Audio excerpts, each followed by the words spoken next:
Authorities turned violent. Police said they, quote, liquidated more than 24 okay, good morning my students and viewers.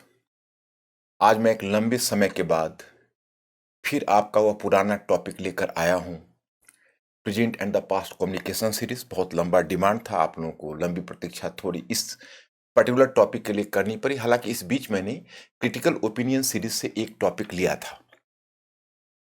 ये जो theme है, यह theme बिल्कुल ही आपके लिए करेंट थीम है, but here you will come to know कि what is the burden of history. इतिहास में भी एक बर्डन होता है। अगर हम इतिहास के चश्मे से वर्तमान को देखते हैं तब तस्वीर ज़्यादा बेहतर होती है। व्लादिमीर पुतिन चर्चा में है, देखिए कजाकिस्तान और यूक्रेन की क्या हालत बनी पड़ी है, कैसे रशियन आर्मी उसके ईस्टर्न बॉर्डर पर डिप्लॉय किए जा रहे हैं। हर समय जेनेवा कॉन्फ्रेंस के बाद भी, यूएसए और रशिया की बीच वार्ता के बाद भी कोई रास्ता निकलता नहीं नजर आ रहा है। And gradually Europe is drifting to war. मतलब ऐसा लग रहा है कि यूरोप कहीं युद्ध की तरफ तो नहीं जा रहा। यूएसए तरह तरह के तरीके को अपना रहा है, किसी तरह से इसको हम डिटर कर सके, किसी तरह से हम इसको रोक सके, लेकिन बावजूद इसके वह सफल नहीं हो पा रहा है। कजाकिस्तान में एक पॉपुलर मूवमेंट शुरू है, वहां भी रशियन आर्मी पहुंच गई और फिर कजाकिस्तान की सरकार, तोकाइव के अंतर्गत जो सरकार है, उसके हेल्प के लिए रशियन आर्मी वहाँ खड़ी हो गई। उधर बेलारूस की स्थिति भी अच्छी नहीं है। उधर आप जानते हैं कि बेलारूस में भी जो अलेक्जेंडर लुकाशेंको, उनकी जो ऑटोक्रेटिक सरकार है, एक तरह का क्लेप्टोक्रेसी इन सबों ने बना रखी है। विश्व स्तर पर इस कदम पर चिंता जाहिर की जा रही है। नॉर्मली क्या होता है माय स्टूडेंट्स और व्यूअर्स, कि आप करंट में इन इश्यूज को पढ़ते हो और करंट में कुछ डेटाज को कलेक्ट करके आप इसका आंसर खोजने का प्रयत्न करते हो। आप उसी से नोट्स बनाते हो। आज चर्चा कजाकिस्तान और यूक्रेन चर्चा में है। यूक्रेन और उन दोनों के मतभेद के बिंदुओं की चर्चा करेंगे आप। वर्ल्ड पब्लिक ओपिनियन के रिएक्शन की चर्चा करेंगे। यूएसए एंड रशिया के समाधान की चर्चा करेंगे। वर्ल्ड पीस के विकल्पों पर विचार करेंगे। लेकिन ये सारे कुछ आप वर्तमान के नजरिए से करेंगे तो एक तरह से तथ्यों को संचय करने वाली बात हो जाएगी। It is just like the collection of facts. वह इफेक्ट नहीं आ पाएगा जो आना चाहिए। तो मैंने यहां जो लक्ष्य रखा है, जो मैंने पहले ही आपको बताया है, इस सीरीज का लक्ष्य क्या है। इस सीरीज के लक्ष्य है आपको थिंकिंग क्रिएचर बनाना।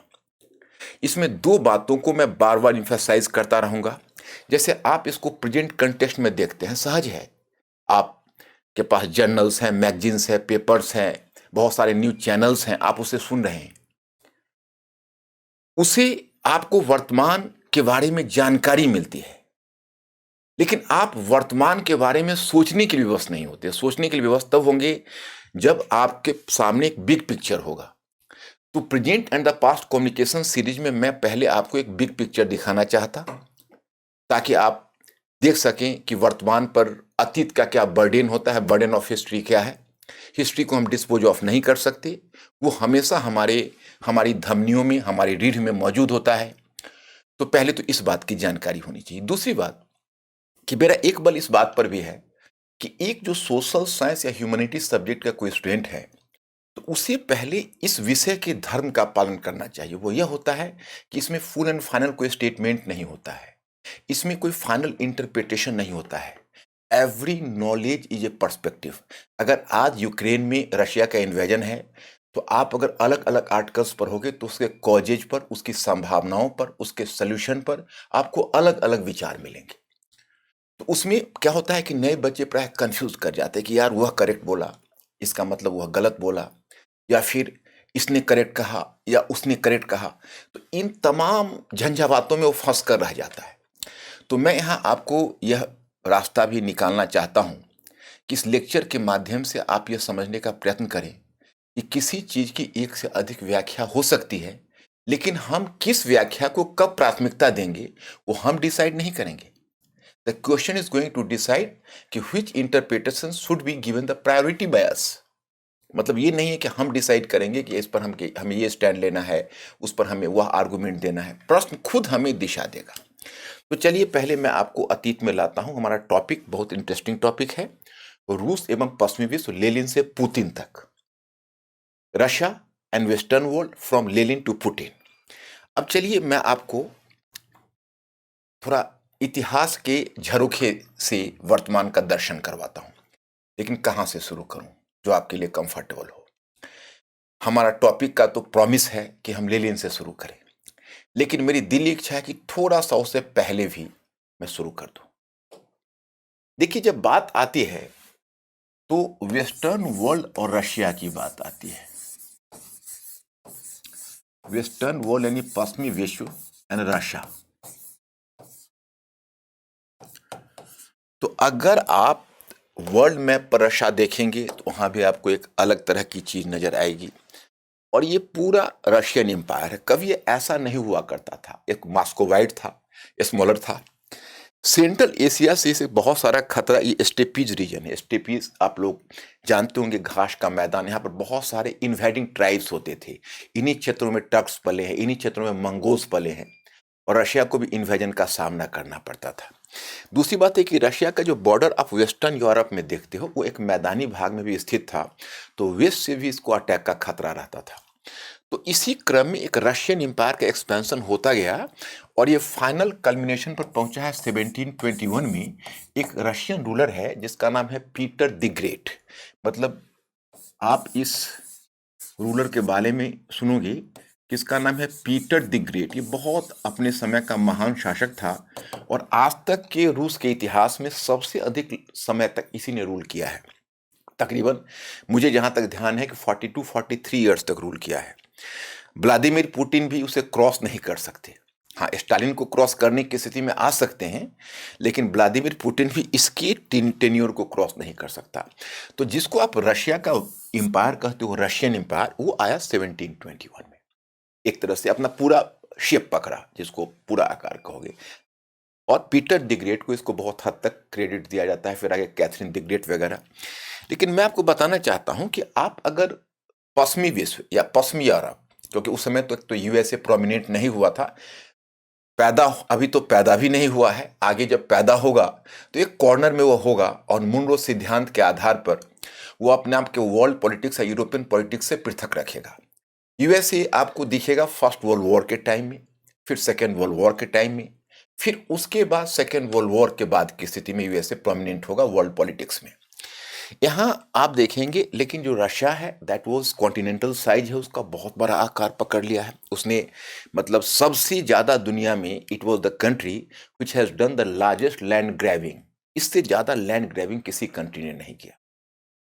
लेकिन यह ईस्टर्न यूरोप कटा हुआ था, अब वह शेष यूरोप से कटा हुआ था। तो पहला मैं चाहता हूं कि आप देखिए 1721 से 1815 तक, इस पर थोड़ी सी निगाह हम लोग डालते हैं कि रूसी साम्राज्य और पश्चिमी यूरोप के रिलेशनशिप पर हल्की सी झलक देते हैं। देखो, यह वह काल है जब पहले रूसी साम्राज्य बिल्कुल अलग रहा था। वहां पर ऑटोक्रेटिक सरकार थी, ऑटोक्रेटिक यानी निरंकुश शासक, जिसने अपनी प्रजा को कोई शक्ति नहीं दी हुई थी। तो आप कहेंगे क्या उस समय बाकी देशों ने अपनी प्रजा को शक्ति दी हुई थी, अपने सब्जेक्ट पीपल को रिप्रेजेंटेशन दिया हुआ था? तो मैं आपको बताऊं कि देखिए, पश्चिमी यूरोप में कम से कम वह प्रक्रिया शुरू हो गई थी। जैसे ब्रिटेन तो सबसे आगे था। आपने ब्रिटिश मैग्ना कार्टा का नाम सुना होगा, कितना पहले आ गया है वो, अर्ली 13th सेंचुरी में। तो ब्रिटिश मैग्ना कार्टा का आपने नाम सुना। ब्रिटिश मैग्ना कार्टा के बाद फिर ग्लोरियस रेवोल्यूशन 1688 में ही ब्रिटेन में हुआ। बिल ऑफ राइट 1689 में आ गया। फ्रांस में स्टेट्स जनरल जैसी एक स्टेट्स जनरल, जो फ्रांस की क्रांति के समय तक मृत हो गई थी, फिर दोबारा पुनर्जीवित हुई। लेकिन स्टेट्स जनरल के माध्यम से, जिसमें कुछ कुलीनों को, कुछ उच्च मध्य वर्ग के प्रतिनिधियों को थोड़ा बहुत प्रतिनिधित्व दिया जाता था, तो कम से कम इस तरह की संस्थाएं पश्चिमी यूरोप में थी। लेकिन रूस तो अपने आप को ओरिएंटल डिस्पॉट बनाया हुआ था, मतलब निरंकुश, पूर्वी यूरोप का निरंकुश शासक। किसी को कोई शक्ति नहीं। पहले वहां पर सामंतवाद था, फिर सामंतों को कुचलकर जब मोनार्क स्थापित हुआ तो मोनार्की ऑल पावर को एंजॉय करता था। अब देखो घटनाक्रम में परिवर्तन कुछ आना शुरू हुआ कि जब नेपोलियन का वॉर शुरू हुआ तो नेपोलियन वेस्टर्न यूरोप को जीतते हुए पूर्वी यूरोप के मुहाने पर चला गया।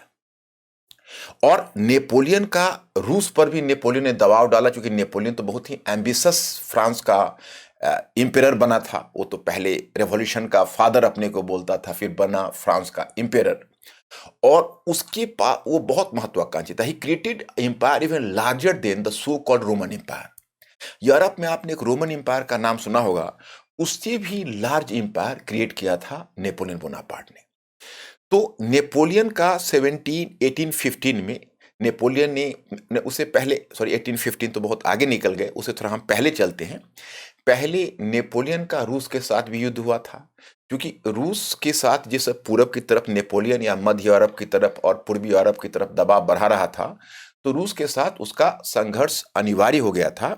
और इसी क्रम में मैं आपको बताता हूं, नेपोलियन के वॉर के क्रम में ही यूरोप में 4 सैनिक गठबंधन बने, जिसका मेंबर रूस भी होता था।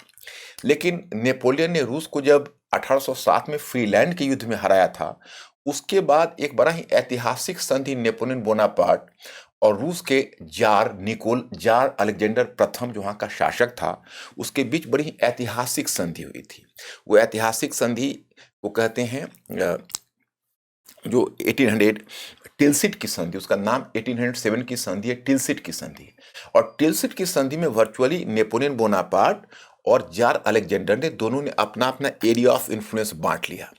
जार अलेक्जेंडर प्रथम ने नेपोलियन को पश्चिमी यूरोप का सम्राट मान लिया और बदले में नेपोलियन ने उसको पूर्वी क्षेत्र का सम्राट घोषित कर दिया। और यह तय हो गया कि भविष्य में दोनों एक दूसरे के साथ कोऑपरेट करेंगे। उसके बाद मैं आपको घटनाक्रम में उलझाना नहीं चाहता। नेपोलियन ने एक सिस्टम आरंभ किया था जिसे कहते हैं कॉन्टिनेंटल सिस्टम, महाद्वीपीय व्यवस्था। वो ब्रिटेन के विनाश के लिए लाया गया था, जिसमें उसने ब्रिटेन को पूरी तरह से नाकेबंदी कर दी, सारे बंदरगाह उसके लिए बंद कर दिए और सोचा कि चलो उसके व्यापार को ठप करा दूं। लेकिन वह एक दुधारी तलवार सिद्ध हुई, क्योंकि जितना उसने डबल एज सॉर्ड जिसको बोलते हो, क्योंकि जितना उसने ब्रिटेन को काटा उससे कहीं ज्यादा फ्रांस को नुकसान पहुंचा दिया। खैर चलिए, अंत में क्या हुआ कि 1815 में जो फाइनल बैटल ऑफ वाटरलू हुआ, उस वाटरलू में इसके बीच बहुत घटनाक्रम है। नेपोलियन बोनापार्ट से रशिया का संबंध टूटा, चूंकि जार अलेक्जेंडर और नेपोलियन की संधि अधिक समय तक नहीं चल सकी, दोनों संधि ब्रेक हो गया, क्योंकि जार अलेक्जेंडर प्रथम नेपोलियन के गुट से हट गया। नेपोलियन ने गुस्सा खाकर 1812 में मॉस्को अभियान किया, बड़ा डिवास्टेटिंग अभियान था। 6 लाख सोल्जर्स लेकर नेपोलियन बोनापार्ट गया था। आज भी रूस को इस बात का गर्व है कि उसने दुनिया में क्या यूरोप में उभरने वाले 2 महाशक्तियों को पराजित किया। एक था नेपोलियन के अधीन फ्रांस और दूसरा हिटलर के अधीन जर्मनी। उन दोनों को निगलने का श्रेय रूस अपने लिए रखता है। चलिए, बहुत हद तक ठीक भी है। अब 1812 में मॉस्को अभियान में ही प्रैक्टिकली नेपोलियन का विनाश हुआ था। एक आपने रशियन ऑथर का नाम सुना होगा, लियो टॉल्स्टॉय। लियो टॉल्स्टॉय की एक बुक है वॉर एंड पीस। तो वॉर एंड पीस का थीम ही यही है। मुझे तो लगता है कि कोई भी बच्चा यूपीएससी का पेपर लिख रहा हो और अगर वो नेपोलियन बोनापार्ट या मॉस्को इन दोनों के रिलेशन पर कुछ लिख रहा हो, तो उसमें वॉर एंड पीस का रेफरेंस अगर देता है तो मुझे लगता है कि परीक्षक काफ़ी इम्प्रेस्ड होगा, क्योंकि वो बहुत ही मास्टरपीस, उस पर आप जानते हो कि वो तो नोबेल प्राइज विनिंग भी उनको कहा जाता है, लियो टॉल्स्टॉय को। और वास्तव में उनका कॉन्टिनेंटल स्टैंडर्ड का वो नॉवेल है। वो नॉवेल बहुत वॉल्यूमियस है, मैंने भी शुरू किया लेकिन समाप्त नहीं कर पाया। तो लेकिन उसका मैं थीम जानता हूं कि नेपोलियन बोनापार्ट पर है। उसमें उन्होंने यह दिखाया है कि नेपोलियन को जो हराया है वो जार नहीं हराया है, रूस के लोगों ने हराया है। रूस के लोगों में वो स्पिरिट था, वो रेजिस्टेंस का स्पिरिट था कि नेपोलियन को धूल चटा दिए। अब ये रूस की क्रांति में बहुत काम आया यह विचार, क्योंकि रूसी लोगों को अपने आप पर एक आत्मविश्वास पैदा हुआ कि हम लोगों ने ही नेपोलियन को हराया था, तो ये जार निकोलस द्वितीय हमारा जार क्या है, उसको तो गद्दी से हटाऊंगा। तो ये कहीं ना कहीं लियो तोल्स्टॉय के विचारों को भी क्रांति के पीछे उत्तरदायी माना जाता है। खैर एनीवे, अब नेपोलियन बोनापार्ट की पराजय के बाद उसके बाद तब शुरू होता है 1815 से, और 1815 से दूसरा चरण हम रूसी साम्राज्य पर ही अभी है, अभी मैं लेनिन पर नहीं आया हूं। 1815 से इसको कर लेते हैं 1856 तक। तो आप कहेंगे भाई 1856 हमने क्यों कहा? तो 1856 इसलिए किया कि इसी 1854 टू 56 में क्रीमिया का युद्ध हुआ था, क्रीमियन वॉर। और क्रीमियन वॉर को आप एक लैंडमार्क मान सकते हैं, हालांकि उसका जितना व्यापक प्रभाव है उसमें तो मैं नहीं लेना चाहूँगा। मेरा यहाँ लेक्चर चैनलाइज्ड है और चैनलाइज नहीं रखूँगा तो बिखर जाएगा, इसलिए मुझे एक खास चैनल में ही बढ़ना पड़ेगा। लेकिन हाँ, उससे जो रिलेटेड चीज़ें हैं वो मैं आपको क्लियर करता जाऊँगा। तो 1815 टू 1856 का ये दूसरा चरण है, जब नेपोलियन बोनापार्ट की जब पराजय हुई तो उसके बाद उसमें तो लड़ने में जार अलेक्जेंडर प्रथम की भी भूमिका थी उस युद्ध में। तो उसके बाद जार अलेक्जेंडर प्रथम 3 लाख रशियन आर्मी को लेकर जो डेमोन्स्ट्रेशन किया, वो पेरिस में खड़ा होकर और बैंड पार्टी के साथ जब उसने अपनी आर्मी का डेमोन्स्ट्रेशन किया, तो उस समय यूरोप में ब्रिटेन, फ्रांस तो पराजित हो चुका था। फ्रांस तो एक सुपर पावर बना था जो पराजित हो चुका था, वो डिफीट कर चुका था। लेकिन उस समय ब्रिटेन, बाकी प्रशा, ऑस्ट्रिया, जितने भी यूरोप के बाकी राष्ट्र थे वो भयभीत हो गए। उन्हें लगा कहीं ऐसा न हो कि हमने किसी भूत को न्योता दे दिया है, हम नेपोलियन को हराने के लिए जार अलेक्जेंडर का सहारा लिया और कहीं जार अलेक्जेंडर प्रथम नेपोलियन से भी ज्यादा घातक ना सिद्ध हो जाए। इसलिए उन्होंने हमेशा इस बात का ध्यान रखा कि हमें जार अलेक्जेंडर को बैलेंस करना है, रशिया को बैलेंस करना है। लेकिन जब तुम 1815 टू 1856 के बीच आओगे तो आपको पता चलेगा कि जार अलेक्जेंडर प्रथम, हालांकि जार अलेक्जेंडर प्रथम की आगे मृत्यु हो गई तो फिर जार निकोलस फर्स्ट आया है, जार अलेक्जेंडर द्वितीय आया है, तो इसी बीच आ गया है। लेकिन यही दोनों शासकों ने एक तरह से यूरोप में अपना प्रभाव क्षेत्र फिर भी बनाए रखा और यूरोप से इनकी डीलिंग होती गई। तो यूरोप में इनका रोल क्या था आप समझ सकते हो। पश्चिमी यूरोप फ्रांस की क्रांति के बाद धीरे धीरे बदलाव की प्रक्रिया से गुजर चुका था। अब पश्चिमी यूरोप में प्रबोधन आ चुका था, इनलाइटेनमेंट। पश्चिमी यूरोप में फ्रांस की क्रांति आ चुकी थी और फ्रांस की क्रांति यानी फ्रेंच रेवोल्यूशन के बाद नई नई संस्थाओं की स्थापना हो चुकी थी। पश्चिमी यूरोप कहीं ना कहीं लिबरलाइजेशन एंड डेमोक्रेटाइजेशन की तरफ बढ़ रहा था और रूस यही चाहता था कि पश्चिमी यूरोप में वह बदलाव नहीं हो, क्योंकि उसे डर था खरबूजे को देखकर ही खरबूजा रंग पकड़ता है। अगर आज फ्रांस की क्रांति की विचारधारा प्रिवेल कर गई तो फिर हमारा रूस में हमारा शासन और हमारी व्यवस्था, हमारा सिस्टम खतरे में पड़ जाएगा। तो प्राय क्या होता है कि मैं अपने स्टूडेंट्स की मजबूरी को समझ सकता हूँ। व्यूअर्स तो बहुत सारे इनलाइटेंड भी होते हैं और सुनने में बहुत सारे बेसिक्स वाले भी होते हैं, बहुत सारे टॉप लेवल वाले भी होते हैं। तो ये लेक्चर का मेरा उद्देश्य ये होता है कि आपको सोचने का प्राणी बनाऊं। तो कोई बच्चा अगर यह सोचेगा कि सर आप अभी क्रीमिया के संघर्ष के बारे में और रशिया के कन्फ्लिक्ट के बारे में बताइए, तो उनको ऐसा लगेगा कि सर इतनी दूर से ला रहे हैं। लेकिन जब एक बार इस अध्ययन का टेस्ट आपको मिल जाएगा तो फिर उसका स्वाद आपको बासी लगने लगेगा, क्योंकि मैं जानता हूं इस चीज को कि सबसे बड़ी चीज सुनना देखना नहीं है, बल्कि उसको अपने दिमाग में रिटेन करके रखना आवश्यक है। और वो तब होता है जब उस पर हम सोचते हैं, जब उससे हम लगाव महसूस करते हैं। विचार हमारे नेचुरल थिंकिंग पैटर्न का हिस्सा होता है।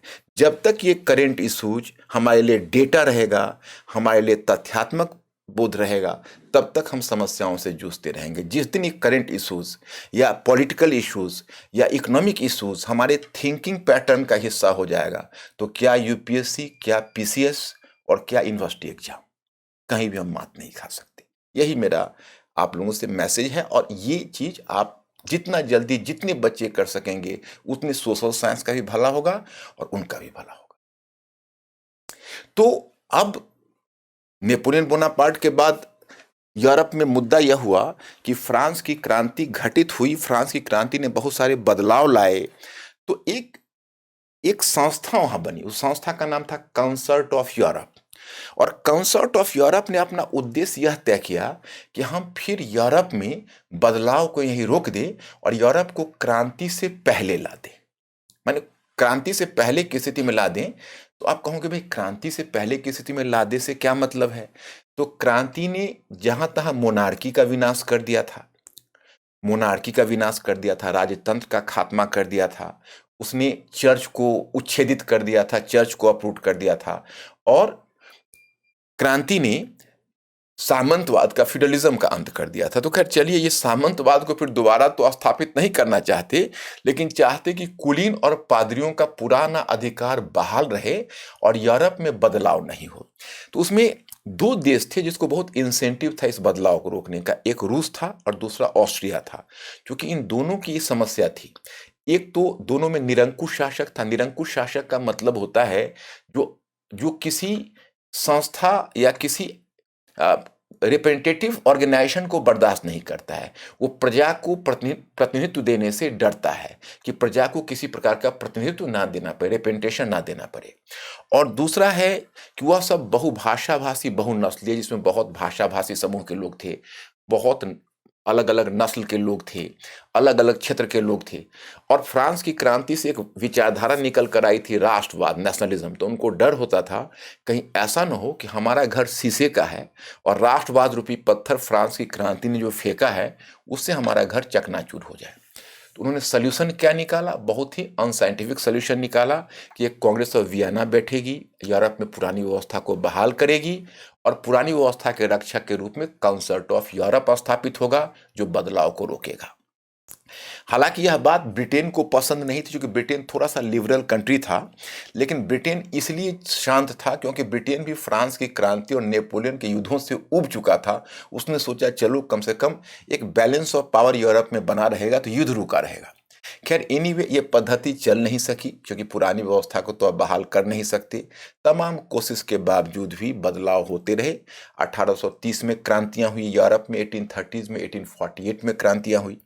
और सबसे बढ़कर एक समस्या आई, क्योंकि रूस का और ब्रिटेन का, ये दोनों का इतिहास में पहले, क्योंकि जो भी साम्राज्यवादी शक्ति हुई है उसको रूस से प्रतिस्पर्धा जरूर हुई है। जैसे आप सेकेंड वर्ल्ड वॉर से पहले दुनिया का सबसे पावरफुल कंट्री, दुनिया का अगर सुपर पावर है, दुनिया का अगर सबसे सुप्रीम पावर आपको मैं पूछूं कि सेकेंड वर्ल्ड वॉर से पहले आप बताइए, तो आप कहेंगे ब्रिटेन। क्योंकि ब्रिटेन ने पावर खोया तो ब्रिटेन के ताज अमेरिका के सिर पर रखा गया, यानी यूएसए की ताजपोशी हुई सेकेंड वर्ल्ड वॉर के बाद। तो आपको मैं बताऊं कि ब्रिटेन एक लंबे समय तक रशिया से उसका कंपटीशन होता रहा, विशेषकर सेंट्रल एशिया और अफगानिस्तान में। इसलिए एक शब्द ही रुडयार्ड किपलिंग ने गढ़ा है, द ग्रेट गेम। अभी अफगानिस्तान के मुद्दे पर द ग्रेट गेम आप बहुत सुनते होंगे, और ग्रेवयार्ड ऑफ एम्पायर, उस पर मेरा एक लेक्चर भी है। तो ग्रेट गेम का मतलब है कि हमेशा चाहता था रूस कि हम भारत की तरफ अफगानिस्तान के रास्ते या तिब्बत के रास्ते आने का प्रयास करता था। और चूंकि भारत ब्रिटिश क्राउन का सबसे कीमती आभूषण था, सबसे प्रेशियस ज्वेल था, इसलिए ब्रिटेन ने रशिया का सामना किया। आप यही मानकर चलिए कि 1907 में जब दोनों के बीच एक संधि हुई है, तब से पहले ब्रिटेन का सबसे बड़ा शत्रु इतिहास में रहा है तो रूस रहा है। तो ब्रिटेन वैसे भी रूस से उबा पड़ा था। अंत में उसने फ्रांस के साथ मिलकर और तुर्की के साथ मिलकर, क्योंकि एक घटना ये हुई कि पूर्वी यूरोप में एक साम्राज्य है, एक पुराना साम्राज्य है, हालांकि इस मैप पर ये नहीं है, यानी आप रूस में देखोगे दक्षिण पूरब में स्थित होगा, बल्कि मैं आपको बताऊंगा कि वो काला सागर में कहीं आपको दिख जाएगा। जैसे ये क्षेत्र जो आप देख रहे हो, जैसे अब काला सागर आप देखोगे तो प्राय काला सागर में, अब जैसे टर्की, अब यहां आपको दिख गया, ये ब्लैक सी पहले टर्की के ही वर्चस्व में था, जिस पर रूस हमेशा कब्जा करना चाहता था। तो यह रूस चाहता था कि टर्की में हम विस्तार करें। तो ब्रिटेन को रूस से सबसे बड़ा कष्ट यह था कि उसको लगता था, इसको ऑटोमन साम्राज्य बोलते थे, तो रूस चाहता था कि ऑटोमन साम्राज्य को काटकर उसका एक बड़ा अंश हम दबा लें, यही ऑटोमन साम्राज्य। अब टर्की है, पहले ऑटोमन साम्राज्य था, उसको दबा लें। तो वो चाहता था एक बड़े भाग को दबा लें। ये पहले ये सब पूरा पार्ट ऑटोमन साम्राज्य का ही हिस्सा हुआ करता था, ये सब पूरा पार्ट ब्लैक सी। लेकिन ये चाहता था, रूस चाहता था कि एक बड़े भाग को दबा ले। तो ब्रिटेन को यह चिंता होती थी कि अगर ऑटोमन साम्राज्य बट गया और रूस एक बड़ा भाग ले लिया, यूरोप में शक्ति संतुलन बिगड़ जाएगा। इस डर से वह हमेशा ऑटोमन साम्राज्य के विभाजन को रोक रहा था। दूसरी बात है कि ऑस्ट्रिया में और रूस में भी बहुत तनाव और प्रतिस्पर्धा होती रही। इधर फ्रांस भी ऑटोमन साम्राज्य के व्यवहार से चिढ़ा हुआ था, रूस के व्यवहार से चिढ़ा हुआ था। अंत में 1854 में एक युद्ध हुआ जिसको बोलते हैं क्रीमिया का युद्ध। अब अगर क्रीमिया के युद्ध पर आप नजर डालेंगे तो आपको पता चलेगा जो क्रीमिया का युद्ध है वह युद्ध अपने आप में बड़ा ही महत्वपूर्ण है, क्योंकि उस युद्ध में रूस पटका खाया, रूस हार गया और कुछ समय के लिए रूस फिर साइडलाइन हो गया। उसके बाद रूस अपने पूर्वी यूरोप में ही अपने प्रभाव क्षेत्र को बनाए रखना चाहता था। अपने आप को पश्चिमी यूरोप से उसने काट कर रखा और पश्चिमी यूरोप में जो परिवर्तन हो रहा था उसे रूस ने अपने आप को बेजार रखने का प्रयत्न किया। अब नेक्स्ट वन स्टेज आप देखोगे दोनों के संबंध का 1856 से लेकर 19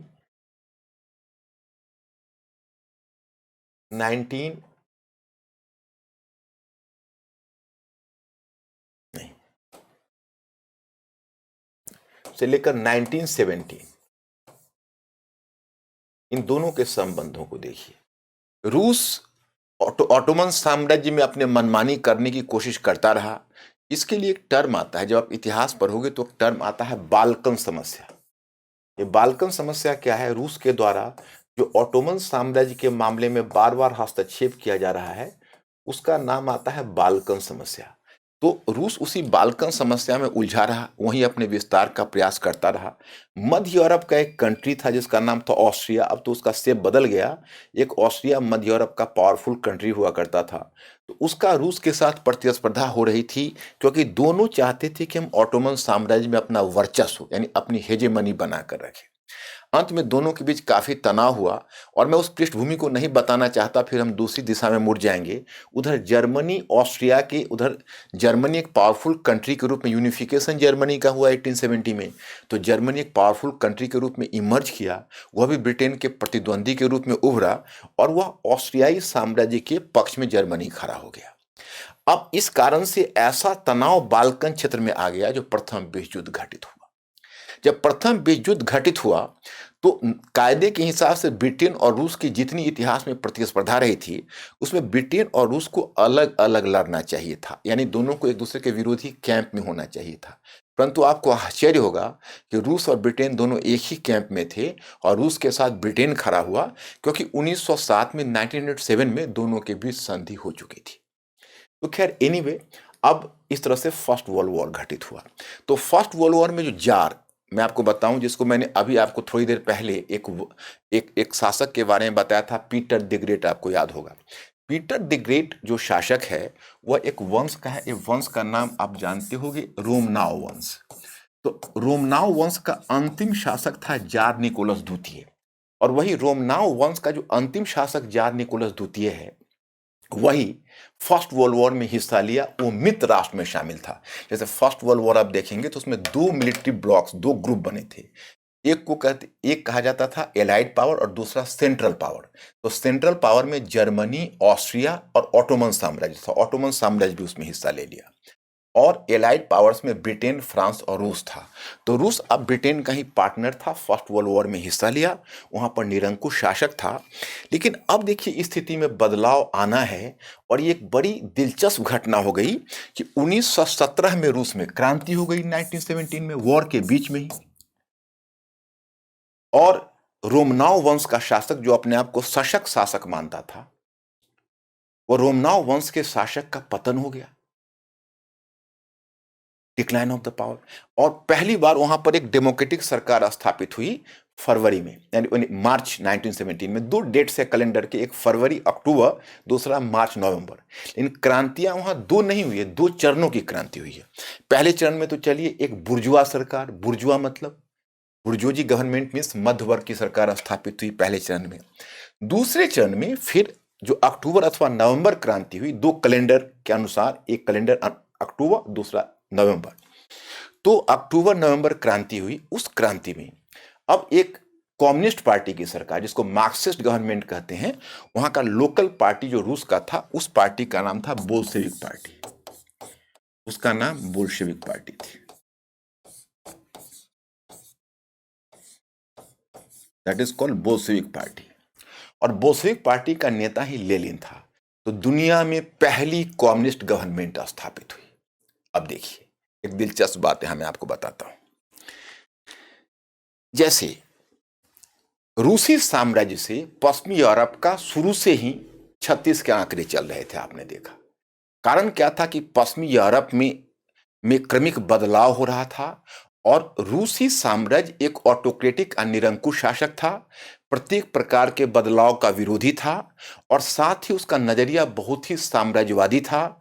वह पूर्वी यूरोप में पूरी तरह से अपनी मनमानी करना चाहता था। इसलिए Russian empire always became a big headache to Britain and the country of western Europe. ये पहले से ही चला आ रहा था। अब वहां पर एक कम्युनिस्ट गवर्नमेंट जब स्थापित हो गई तो वही कहावत चरितार्थ हो गई, एक तो करेला दूजे नीम चढ़ा। एक तो पहले ही रशियन एम्पायर वेस्टर्न यूरोप के लिए समस्या थी। अब जब लेनिन महोदय के अंतर्गत जब पहली साम्यवादी सरकार स्थापित हुई तो उसमें नए प्रकार की टॉक्सिटी आ गई, मतलब उसमें नए प्रकार का जहरीलापन आ गया। वो था विचारधारा का जहरीलापन, क्योंकि जिस समय कार्ल मार्क्स ने एक वैकल्पिक व्यवस्था की घोषणा की थी और कम्युनिस्ट मैनिफेस्टो जिस समय घोषित किया था कि दुनिया के मजदूरों एक हो, तो उसी समय वेस्टर्न वर्ल्ड सावधान हो गया था। वह एक आसन्न खतरे से जूझ रहे थे कि भविष्य में हमें एक खतरा पूंजीवाद के लिए एक बड़ा खतरा के रूप में आ सकता है, वह है समाजवाद। क्योंकि कार्ल मार्क्स ने स्पष्ट रूप से घोषित किया कि दुनिया के मजदूरों एक हो और आप हिंसक क्रांति करो। We have to take recourse to violent revolution, we should not take a moderate path and uproot the bourgeoisie government, that is the only solution. तो जिस तरह से मार्क्सवाद आगे बढ़ रहा था तो कार्ल मार्क्स की घोषणा थी कि घबराइए नहीं, यह क्रांति होनी है पश्चिमी यूरोप या मध्य यूरोप के किसी देश में जहां पर औद्योगिकरण अपने चरम पर पहुंच गया है। जो कि कार्ल मार्क्स का अपना सीधा सा फॉर्मूला था कि जहां इंडस्ट्रियलाइजेशन जितना अधिक होगा, जहां औद्योगिकरण जितना अधिक होगा, वहां श्रमिकों का उतना ही शोषण होगा, और जहां श्रमिकों का जितना शोषण होगा वहां नेचुरली वहां सबसे पहले उसने एक नाम दिया सर्वहारा क्रांति, प्रोलेटेरिएट रेवोल्यूशन। सर्वहारा क्रांति, उसने औद्योगिक श्रमिक को सर्वहारा कहा है, तो सर्वहारा क्रांति होगी, उसकी एक घोषणा थी। लेकिन अब पश्चिमी यूरोप के देश और वहां की सरकारें इतने सावधान होकर बैठ गई कि कार्ल मार्क्स की इस भविष्यवाणी को सत्य नहीं होने दिया, बल्कि उसको झुठला दिया।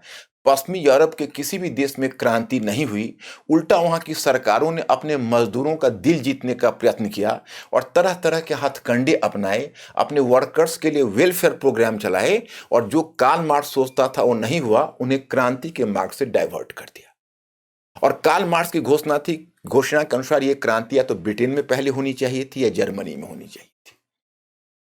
कार्ल मार्क्स के जीवन काल में हुआ भी तो फ्रांस में एक पेरिस कम्यून आया था मजदूरों का, जो 2 महीने ही टिक पाया था, और कार्ल मार्क्स 1883 में निराश होकर मरा था, कहीं क्रांति नहीं हुई। तो उसी की परंपरा से जुड़ा हुआ उसी का शिष्य लेनिन ने रूस में क्रांति लाई, लेकिन रूस तो कहीं भी कार्ल मार्क्स के मानदंड पर क्वालिफाई ही नहीं कर रहा था, क्योंकि कार्ल मार्क्स कर रहा था सर्वहारा क्रांति की बात जहां सबसे मोस्ट इंडस्ट्रियलाइज्ड कंट्री हो, और रूस तो लिस्ट इंडस्ट्रियलाइज्ड कंट्री था, वहां तो इंडस्ट्रियलाइजेशन भी ढंग से नहीं हुआ था, और वहां पर इस तरह की क्रांति। तो अपना लेनिन ने उसकी एक अलग घोषणा की, लेनिन ने उसके लिए एक अलग तरह की रणनीति अपनाई, उसने एक अलग तरह की विचारधारा दी, सिद्धांत दिया। अब लेनिन क्या कहता है? लेनिन ने कार्ल मार्क्स की विचारधारा को उलटते हुए कहा कि नहीं, ये विश्व पूंजीवादी अर्थव्यवस्था एक समस्त जंजीर है। इस जंजीर में अगर आप मजबूत कड़ी पर हथौड़ा मारोगे तो नहीं टूटेगा, आप इस मजबूत कड़ी में सबसे कमजोर कड़ी पर हथौड़ा मारिए और पूरी की पूरी जंजीर टूटकर बिखर जाएगी। और जिसी समय मार्क्सवादी क्रांति हुई, सफल हुई, बोल्शेविक सरकार गठित हुई, उसके बाद लेनिन ने अपना रंग दिखाना शुरू किया। सबसे पहली बात थी first world war. First world war में एलाइड पावर्स में रूस भी था, लेकिन रूस की वो जार की सरकार जा चुकी थी, लेनिन की सरकार आ गई, और लेनिन ने इसको अपने ढंग से इंटरप्रेट किया। उसने कहा कि देखिए, हम इस वॉर से क्या मतलब है, ये वॉर तो कैपिटलिस्ट पावर्स के बीच एक तरह से बंदर बांट के लिए हो रहा है, वो एक तरह से रिसोर्सेस या लूट के माल के बंटवारे के लिए लड़ रहे हैं। कम्युनिस्ट रूस को, जिसको उसने सोवियत रूस का नाम दिया, यूएसएसआर, कम्युनिस्ट सोवियत रूस को इस युद्ध से कोई मतलब नहीं, और उसने स्वतंत्र रूप में जाकर मार्च 1918 में जर्मनी के साथ ब्रेस्ट-लिटोस की संधि कर ली। अब मैं आपको बताना चाहता हूं, माय स्टूडेंट, जब ब्रेस्ट-लिटोस की संधि की तो उसको, लेनिन को हालांकि अंदाजा था कि चलो हम स्वेच्छा से जर्मनी से संधि कर रहे तो जर्मनी हमारे साथ थोड़ी सी रियायत करेगा, लेकिन बात उल्टी पड़ गई, क्योंकि वहां का जो जर्मन शासक था जार निकोलस द्वितीय, वह तो रहा नहीं, वो तो चला गया था। लेनिन अब एक नई सरकार का प्रतिनिधित्व कर रहा था और लेनिन का मानना था कि हम तो बहुत ही इनऑफेंसिव हैं, हमने तो इसको कुछ किया ही नहीं है, वर्ल्ड वॉर तो लाया हुआ उसका है। तो जर्मन शासक जिसका नाम विलियम कैशर था, वह जरूर रूस के साथ रियायत बरतेगा, लेकिन बात उल्टी पड़ गई। अब जर्मनी का हाथ मजबूत था, तो जर्मनी ने उसे 1/4 यूरोपीय भूभाग काट लिया। जैसे उसे 1/4 यूरोपीय भूभाग काट कर ले लिया। अब जब 1/4 यूरोपीय भूभाग काट कर ले लिया, जिसमें 1/3 यूरोपीय जनसंख्या थी ब्रेस्ट लिटोस की संधि में, परंतु जर्मनी के इस क्रूअल स्टेप को भी लेनिन ने बर्दाश्त किया, क्योंकि उसको सहन करने के पीछे वजह थी। उसका मानना था कि सबसे पहले हमें इस बोल्शेविक क्रांति को कंसोलिडेट करना है। तो इस तरह से लेनिन आगे बढ़ा।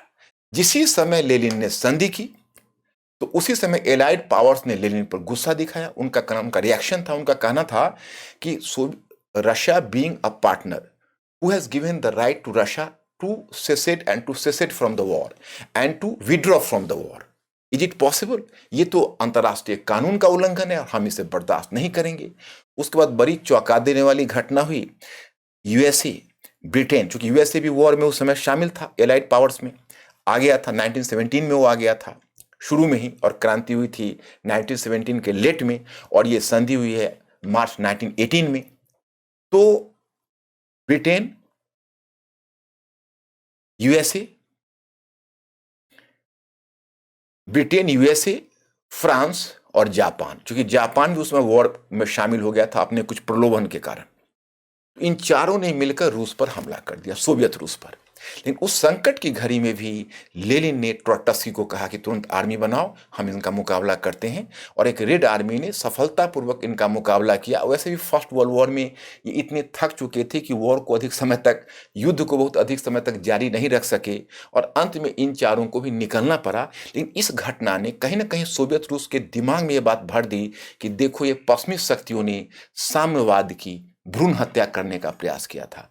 Means this western power tried to kill this communism in its nascent phase. मतलब कम्युनिज्म को उन्होंने बहुत ही शुरू के फेज में समाप्त करना चाहा, तो म्यूचुअल डिस्ट्रस्ट शुरू हुआ, और म्यूचुअल डिस्ट्रस्ट होना बहुत ही नेचुरल था, क्योंकि यह बात अब दो मॉडल की थी, पूंजीवाद और साम्यवाद। सोवियत रूस उस साम्यवादी मॉडल का प्रतिनिधित्व कर रहा था। तो इस तरह से वहीं से दोनों के बीच दरार, मनमुटाव या आप कन्फ्लिक्ट कहें, शुरू हो गया। अब दूसरी परीक्षा की घड़ी आई। अब यहां से शुरू होगा आपका 1917 टू 1945, मतलब सेकेंड वर्ल्ड वॉर तक। ये तीसरा चरण है संबंध का। ये रूस और वेस्टर्न यूरोप के संबंधों का चरण में बता रहा। अब देखिए, 1917 की क्रांति हुई, वहां तक क्या घटनाएं हुई मैं बता चुका हूं।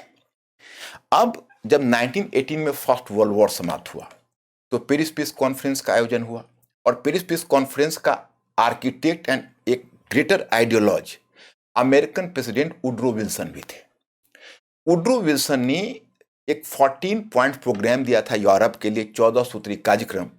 और वुड्रो विल्सन का कहना था कि अगर इस कार्यक्रम को कड़ाई से लागू किया गया, तो मेरा विश्वास है कि फर्स्ट वर्ल्ड वॉर ये अंतिम वॉर सिद्ध होगा, इसके बाद यूरोप में कोई वॉर नहीं होगा। तो अब देखिए, दिलचस्प बात यह हुई कि ये जो भूभाग मैंने आपको कहा, जो सोवियत रूस से जर्मनी ने छीना था, वो मार्च 1918 में लिया था, और नवंबर 1918 तक जर्मनी स्वयं हार गया।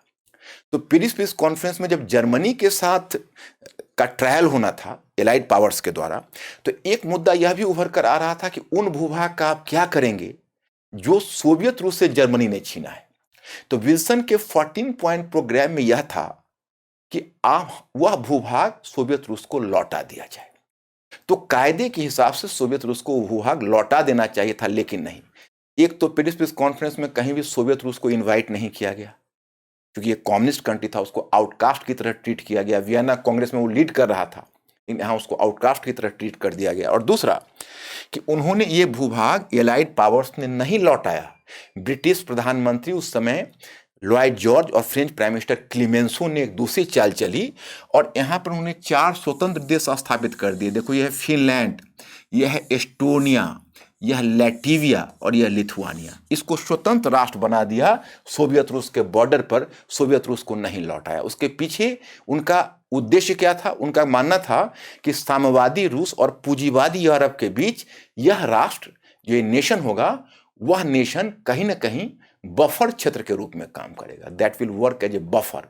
बफर बोलते हैं मध्यवर्ती क्षेत्र। यह मध्यवर्ती क्षेत्र के रूप में काम करेगा। तो सोवियत रूस बहुत आहत हुआ। एक तो उसको इन्विटेशन नहीं, दूसरा उसका भूभाग छीन कर इस तरह से राष्ट्र बना लिया गया। तो दोनों के बीच म्यूचुअल डिस्ट्रस्ट बढ़ता जा रहा था। और 1924 में लेनिन का डेथ हुआ, और लेनिन के डेथ के बाद तब उद्भव हुआ स्टालिन का। 1924 में लेनिन के डेथ के बाद स्टालिन आया, और स्टालिन एक लंबे समय तक रहा है। 1924 से लेकर 1953 तक रहा है। अगर आप सोवियत रूस के कॉन्स्टिट्यूशन को अगर आप समझेंगे तो आपको बहुत वो भूल भुलैया टाइप का कॉन्स्टिट्यूशन है, क्योंकि उसमें उस कॉन्स्टिट्यूशन को टाइम टू टाइम फिर उसको रिऑर्गेनाइज भी किया गया है, उसको फिर रिशफल भी किया गया है, फिर रिसेट भी किया गया है। लेकिन उसके कॉन्स्टिट्यूशन में आप देखोगे कि प्रेसिडेंट, जनरल सेक्रेटरी, ये सब पोस्ट का पता करना मुश्किल है कि कौन सा ज़्यादा पावरफुल पोस्ट है। तो स्टालिन हेड ऑफ यूएसएसआर के रूप में स्थापित हुआ 1924 में। तो स्टालिन में दो बातें थी। एक तो बहुत ही क्रूअल रूलर था। आज भी अगर रशियन साम्यवाद की बात आती है तो सभी के रोंगटे खड़े हो जाते हैं, क्योंकि स्टालिन ने जो क्रूरता दिखाई, जैसे अब मैं यहाँ पर दो तीन बातें बताना चाहूँगा। स्टालिन के कुछ योगदान भी हैं, जिस योगदान के लिए सोवियत रूस को ऋणी भी होना चाहिए, क्योंकि जिस प्रकार से लेनिन के मृत्यु के बाद अब जो सोवियत रूस जिस दिशा में जा रहा था, तो यह बात तो स्पष्ट हो गई थी कि बहुत शीघ्र सोवियत रूस पर भविष्य में एक आक्रमण होने वाला है, और वह आक्रमण कभी भी पश्चिम से हो सकता है, और पश्चिमी देश सोवियत रूस के साम्यवाद की भ्रूण हत्या करने का प्रयास कर सकते हैं। तो वह एक बहुत बड़ी तब्दीली लाई सोवियत रूस के साम्यवाद में। जैसे मार्क्स के विचार में लेनिन ने संशोधन लाया, लेनिन के विचार में स्टालिन ने संशोधन लाया। जैसे एक नारा आप देखोगे, उसका एक प्रसिद्ध नारा था, Russian socialism versus the nation in one country. मतलब उसको मैं फिर रिपीट करके बताता हूं। उसका नारा यह था कि world revolution versus socialism in single country. World revolution versus socialist in single country. What is the meaning? इसका मतलब क्या है? इसका मतलब यह है कि विश्व क्रांति बनाम एक देश में समाजवाद। मतलब उसका यह कहना था कि देखिए, हम खतरे में हैं। पश्चिमी यूरोप से जिस तरह से पश्चिमी देशों का नजरिया हमारे प्रति शत्रुतापूर्ण है, जिस तरह से हॉस्टाइल है, तो कभी भी वेस्ट यूरोप से हमारा कैपिटलिस्ट कंट्रीज का हमला हमारे ऊपर हो सकता है, और साम्यवाद को की भ्रूण हत्या की जा सकती है। तो इसलिए हम अभी, चूंकि कार्ल मार्क्स ने क्या कहा था, उसने वर्ल्ड रेवोल्यूशन की बात कही थी कि पहले एक देश में जब कम्युनिस्ट गवर्नमेंट स्थापित होगी, सर्वहारा का तानाशाह होगा, तो फिर इस सिस्टम का विस्तार पूरे वर्ल्ड में होगा, क्रांति का निर्यात अन्यत्र किया जाएगा, और फिर विश्व क्रांति घटित होगी। तो सुनने में तो बहुत मन लुभावन लग रहा था, परंतु यह काम बहुत ही डिफिकल्ट था। और स्टालिन का कहना था कि देखिए, अभी हम इस तरह से क्रांति का प्रचार अन्यत्र करते रहेंगे तो और भी पश्चिमी देश हमारे ऊपर हमला कर देंगे। दूसरी बात है कि हमारा रिसोर्सेस बटा रहेगा। हम अब सोवियत रूस पर ध्यान देने के बजाय हम विश्व क्रांति की तरफ जा रहे हैं। इसलिए चलिए हम तब तक के लिए विश्व क्रांति के लक्ष्य को स्थगित कर देते हैं जब तक हम एक देश में समाजवाद को मजबूत नहीं बना लेते। और तब उसने सोवियत रूस पर अपना ध्यान संकेंद्रित किया। तो अब इसी पर आलोचक मानते हैं कि देखिए, यही से एक टर्निंग पॉइंट आया कम्युनिज्म में, क्योंकि अब जो कम्युनिज्म है, साम्यवाद है, जो विश्व जिसका वैश्विक दृष्टिकोण था, ग्लोबल अप्रोच था, वो अब राष्ट्रवाद से जुड़ गया, और कहीं ना कहीं साम्यवाद और राष्ट्रवाद के बीच समझौता हो गया। इसलिए जो वर्ल्ड क्रांति का आदर्श है वहीं ध्वस्त हो गया, और उसके बदले रशियन उग्र राष्ट्रवाद कम्युनिज्म का नेतृत्व करने लगा। हमें याद है 95 में, लॉन्ग बैक, क्योंकि यूपीएससी तो आप जानते हो कि क्वेश्चंस को इनोवेट करने में बड़ा ही माहिर होता है।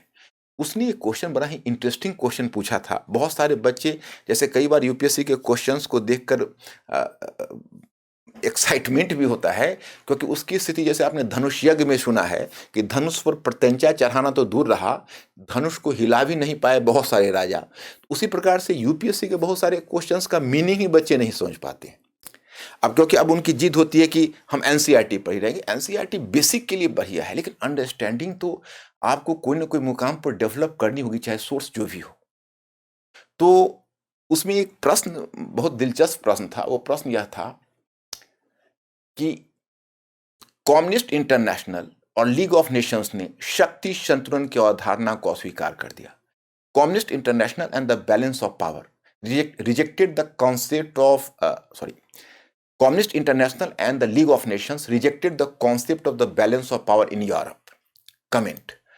अब ये क्वेश्चन का भी अपना परिप्रेक्ष्य बहुत अलग है। यहाँ पर रशियन जो राष्ट्रवाद है वो कहीं ना कहीं कम्युनिज्म को सबड्यू कर देता है वहाँ। और फिर जैसा कि क्रिटिक्स का मानना है कि अब जो पुराना रूसी साम्राज्यवाद है वो स्टालिन के अंतर्गत उभर गया, और अब ये कम्युनिज्म है वो बेसिकली रूसी संस्कृति और रूसी साम्राज्यवाद से जुड़ गया, वो मार्क्सवाद से बहुत दूर हट गया, ये कहना है। खैर, ये कहना भी बहुत जायज़ है, क्योंकि आज मार्क्स को गालियां दी जाती है, कहा जाता है उसका सिस्टम फेल कर गया, लेकिन मार्क्स तो कहीं नहीं है। मार्क्स तो अपने कब्र में तड़प रहा हुआ कि भाई मैं तो कहीं नहीं हूँ, मेरे विचार से लेनिन बहुत दूर ले गया, और स्टालिन तो इतना दूर ले गया मार्क्सवाद को, यानी हमारी विचारधारा को, कि हम खुद भी नहीं पहचान रहे कि हमने ओरिजिनल विचारधारा क्या दी थी। और मार्क्स ने तो ये बात कही भी नहीं थी कि साम्यवाद में कौन सी ऐसी व्यवस्था आएगी, उसने सिर्फ क्रांति की बात कही। तो बेसिकली वो क्रांतिकारी और आइडियोलॉज था, प्रैक्टिकल लाइफ का ज्ञान उसे बहुत नहीं था। तो क्रांति के बाद किस तरह का सिस्टम होगा, किस तरह का मॉडल होगा, किस तरह की सरकार होगी, इसके बारे में बिल्कुल से वो मौन है, वो कुछ नहीं बोलता। तो जो भी सोवियत रूस में हो रहा है, जो भी आर्थिक प्रयोग हो रहे हैं या जो आर्थिक व्यवस्था कायम हुई, वो बेसिकली गवर्नमेंट टू गवर्नमेंट उनका अपना प्रयोग है। लेकिन ये चीजें इतनी ब्लर्ड है कि जो कॉमन पाठक है वो नहीं समझ पाते कि मार्क्सवाद क्या है, लेनिन ने क्या लाया, वो मार्क्सवाद था या नहीं, फिर स्टालिन ने जो परिवर्तन लाया वो क्या है, फिर चाइना में जो देख रहे, बहुत सारे कंट्रीज में इसका स्प्रेड हुआ। उसके बाद तो आप देखते हो उसमें वियतनाम में है, क्यूबा में है, तो ये सब में जो सिस्टम था, या कभी साउदर्न यमन में था, बहुत सारे कंट्रीज में इसका मैनिफेस्टेशन कुछ समय के लिए हुआ था। 1980 तक तो कई कंट्रीज में इस्टेब्लिश हो चुके थे, ईस्ट यूरोपियन कंट्रीज में है। क्या सबका मॉडल एक है? नहीं। क्या उसका मॉडल मार्क्सवाद के करीब है? नहीं। तो खैर, इन बातों पर हमें अभी नहीं चर्चा करनी है। हमें यह बताना है कि स्टालिन ने, चलिए, उसने अब एक दूसरा कार्यक्रम लाया। उसने कहा कि नहीं, अगर सोवियत रूस को एक मजबूत राष्ट्र बनाना है तो सोवियत रूस का मॉडर्नाइजेशन करना होगा, और मॉडर्नाइजेशन करने के लिए हमें, उसके आधुनिकीकरण करने के लिए हमें वहाँ उद्योगों की स्थापना करनी होगी और व्यापक स्तर पर औद्योगिकरण करना होगा। और हमारा मॉडर्नाइजेशन, इंडस्ट्रियलाइजेशन का लक्ष्य तभी पूरा होगा जब हम एग्रीकल्चर के बेस को मजबूत करेंगे। तो इतिहास में पहला प्रयोग उसने किया कि कलेक्टिवाइजेशन ऑफ एग्रीकल्चर किया, मतलब लैंड में प्राइवेट प्रॉपर्टी को बिल्कुल से समाप्त कर दिया। सारे किसानों की जमीन मिलाकर उसको कलेक्टिव फार्मिंग कर दी। जिन किसानों ने विरोध किया, बड़े धनी किसानों को रास्ते से हटा दिया, साइबेरिया निर्वासित कर दिया, कुचला, दबाया। लगभग 10 लाख लोग इस पूरे प्रोसेस में मारे गए, लेकिन पूरे लैंड को उसने कलेक्टिवाइज कर लिया। फिर उसने 5 ईयर प्लान लाया, पंचवर्षीय योजना, और उसने रशिया में इंडस्ट्रियलाइजेशन शुरू किया। पहला 5 ईयर प्लान दुनिया में 1928 में आया था, और दूसरा 5 ईयर प्लान वही 1985 से 1933 तक, 1928 से 1933, और 33 से 38 तक गया। और 38 के बाद तीसरा जो 5 ईयर प्लान था वो 41 में ही उसको वापस ले लेना पड़ा था, क्योंकि तब तक जर्मनी का हमला हो चुका था। तो पूरी रशिया की इकोनॉमी को ट्रांसफॉर्म कर दिया। लेकिन दुनिया ने देखा ये दूसरा एक इकोनॉमिक मॉडल आ गया था जिससे पूंजीवादी देश अनजान थे। पूंजीवादी देशों में अब तक संपत्ति पर, चाहे लैंड हो, इंडस्ट्रीज हो, उस पर निजी स्वामित्व होता था, यानी एक व्यक्ति का स्वामित्व होता था। उसको इंडिविजुअल ऑनरशिप बोलते हैं। लेकिन सोवियत रूस में जो व्यवस्था लाई गई थी वो पूरी इकोनॉमी को स्टेट कंट्रोल में ला दी गई थी। इससे कैपिटलिस्ट कंट्रीज देखकर दंग रह गए थे, नंबर 1। नंबर 2 कि जो विश्व आर्थिक मंदी 1929-30 की विश्व आर्थिक मंदी हुई, तो उस मंदी में कैपिटलिस्ट मॉडल बिल्कुल ध्वस्त, फॉर टाइम बीइंग ध्वस्त हो गया, क्योंकि मार्केट वस्तुओं से भरा पड़ा था और खरीदार नहीं था। पूरी दुनिया में कोहराम मच गई, लगा कैपिटलिस्ट मॉडल फेल कर गया। और दुनिया में अगर एकमात्र नेशन बचा रहा इस मंदी की मार से तो सोवियत रूस। और इसका कारण यह था कि सोवियत रूस उसमें वर्ल्ड इकोनॉमी से कटा हुआ था, यह भी एक कारण था। दूसरी बात है कि समाजवादी व्यवस्था जो राज्य के नियंत्रण में है उसमें मंदी कैसे आएगी, इसके लिए आपको थोड़ा सा इकोनॉमिक्स के रूल्स को समझना पड़ेगा। जैसे मंदी तब आती है जब डिमांड और सप्लाई के बीच मिसमैच होता है, और डिमांड और सप्लाई के बीच मिसमैच तब होता है जब मार्केट फोर्सेस काम करता है, जब बाजार की शक्तियां सक्रिय होती है। मतलब आप अनुमान से प्रोडक्शन करते हो, आपके कंज्यूमर्स होते हैं, व्यक्तिगत मुनाफा होता है, और आप मार्केट के डिमांड के अनुसार प्रोडक्शन करते हो, और मार्केट कई बार आपको धोखा दे देता है। लेकिन सोशलिस्ट सिस्टम में तो मार्केट फंक्शन ही नहीं कर रहा है, स्टेट ही मार्केट को कंट्रोल कर रहा है, स्टेट ही प्रोडक्शन को डिसाइड कर रहा है, स्टेट ही कंजम्पशन को डिसाइड कर रहा है, स्टेट ही लोगों के इनकम को डिसाइड कर रहा है। तो वहां पर मंदी का सवाल कहां था? तो मंदी तो नहीं आनी थी। लेकिन जब वो मंदी से बच गई तो पूरे तृतीय विश्व के देशों में, थर्ड वर्ल्ड के देशों में एक खुशहाली की लहर दौड़ गई। उन्हें लगा कि अरे ये तो बहुत ही बढ़िया मॉडल है। 1927 में ही पंडित जवाहरलाल नेहरू जो बनाए उसमें युवा नेता थे, उन्होंने सोवियत रूस का दौरा किया, और जब सोवियत रूस में उन्होंने परिवर्तन देखा मजदूरों को इतनी शक्तियां मिल गई है, निर्धन लोगों तक शिक्षा, रोटी पहुंचाई गई है, सबको बेसिक हाउसिंग की सुविधा है, एजुकेशन की सुविधा है, स्टैंडर्ड ऑफ लिविंग, उनको एक खास standard of living state assure कर रहा है। तो नेहरू इतनी ज़्यादा एक्साइटेड हुए कि उनको स्वतंत्रता का सबसे बड़ा एक्साइटमेंट यही था कि जल्दी स्वतंत्रता मिले, जहाँ ताकि मैं भारत में समाजवादी मॉडल लागू करूं। तो खैर एनीवे, पश्चिमी देशों को देखो कितना डरने की बात थी। उनको लगता था कि अब तो हम गए, क्योंकि अब जो कॉलोनीज है, उपनिवेश हैं, वो हमारा मॉडल छोड़कर समाजवादी मॉडल की तरफ दौड़ पड़ेगा, और यही आगे कोल्ड वॉर का कारण भी बना। चलिए, लेकिन अभी तत्काल एक बड़ा परिवर्तन ये आया कि स्टालिन तो पहले बड़ा हॉस्टाइल था इन देशों के प्रति, लेकिन जिसी समय जर्मनी में हिटलर का उद्भव हुआ, उसी समय अब यह डर गया। कहीं ना कहीं इस बात से स्टालिन डर गया। उसे लगा कि जर्मनी हम पर हमला कर सकता है, और जर्मनी एक फांसीवादी सरकार का प्रतिनिधित्व कर रहा था, और जर्मन फांसीवादी सरकार से फ्रांस को भी डर था, ब्रिटेन को भी डर था, और स्टालिन को सबसे अधिक डर था, क्योंकि फांसीवाद और साम्यवाद में मतलब कह सकते हो कि सांप नेवले की दुश्मनी है। क्योंकि जो साम्यवाद है वो एक्सट्रीम लेफ्टिस्ट है, वामपंथी है, और फांसीवाद एक्सट्रीम राइटिस्ट है। तो अगर हिटलर को पहले अगर 3 पर्सन को खड़ा कर देते, ब्रिटिश प्राइम मिनिस्टर को, फ्रेंच प्राइम मिनिस्टर को और रशियन प्रेसिडेंट को, और तीनों में किसी एक को गला दबाना है तो रशियन प्रेसिडेंट का गला दबाना पसंद करता। तो इस प्रकार से उसने, जैसे समय हिटलर का उद्भव हुआ, स्टालिन डर गया। उसने सोचा कि चलो ब्रिटेन और फ्रांस के साथ हम सहयोग करके हिटलर का पहले समाप्ति करते हैं। लेकिन स्टालिन को लगा कि अरे ये तो बड़ी अजीब बात है, ब्रिटेन और फ्रांस हिटलर के प्रति जितना टफ होना चाहिए वैसा नहीं है, थोड़ा सॉफ्ट है। तो उसे लगा कि अच्छा, ये दोनों देश एक अलग गेम खेल रहे हैं, ये चाह रहे हैं कहीं ना कहीं हम जर्मन फांसीवाद का इस्तेमाल रूसी साम्यवाद के अगेंस्ट में कर लें। तो चलिए हम इन्हें अपना कर्तव्य दिखाते हैं। ऐसा करते हैं कि हम स्वयं जर्मन फांसीवाद का इस्तेमाल इनके अगेंस्ट में कर लेते हैं। फिर इतिहास में एक बड़ी चौंका देने वाली घटना हुई। जस्ट सेकेंड वर्ल्ड वॉर शुरू होने से पहले 1939 में, जब हिटलर आगे बढ़ रहा था, उससे पहले उसने 1 जुलाई 1939 में स्टालिन के साथ एक समझौता, एक संधि कर ली। वो संधि थी अनाक्रामक पैक्ट, नो एग्रेशन पैक्ट।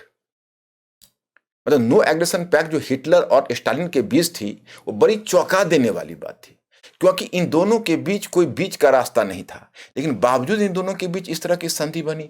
अब ब्रिटेन और फ्रांस खड़ा रह गया, और ब्रिटेन और फ्रांस को लगा कि अरे ये तो हमारी पीठ में छुरा भोंक दिया, स्टैब्ड इन द बैक। तो वो समझ रहे हैं कि हमें स्टैब्ड इन द बैक कर दिया। अब देखो दोनों के बीच फिर कितना डिफरेंसेस बढ़ता जा रहा है। अब एक और भी दिलचस्प बात थी। वैसे तो कहने के लिए नो एग्रेशन पैक्ट था, लेकिन अंदर ही अंदर दोनों ने एक समझौता कर लिया था कि दोनों ने एरिया ऑफ इन्फ्लुएंस बांट लिया। एरिया ऑफ इन्फ्लुएंस बांट लिया कि ईस्टर्न यूरोप हमारा होगा, वेस्टर्न यूरोप आपका रहेगा, आप उधर जो मनमानी करो हम इधर करेंगे। रह गई पोलैंड की बात, तो जर्मनी का निशाना पोलैंड था, वो चाहता था हम पोलैंड पर कब्जा करें। तो स्टालिन ने कहा कि अकेला तो पोलैंड आप मत लीजिए, इसमें हमें भी हिस्सा दीजिए, शेयर दीजिए। तो दोनों के बीच तय हुआ कि दोनों आधा आधा बांट लेंगे।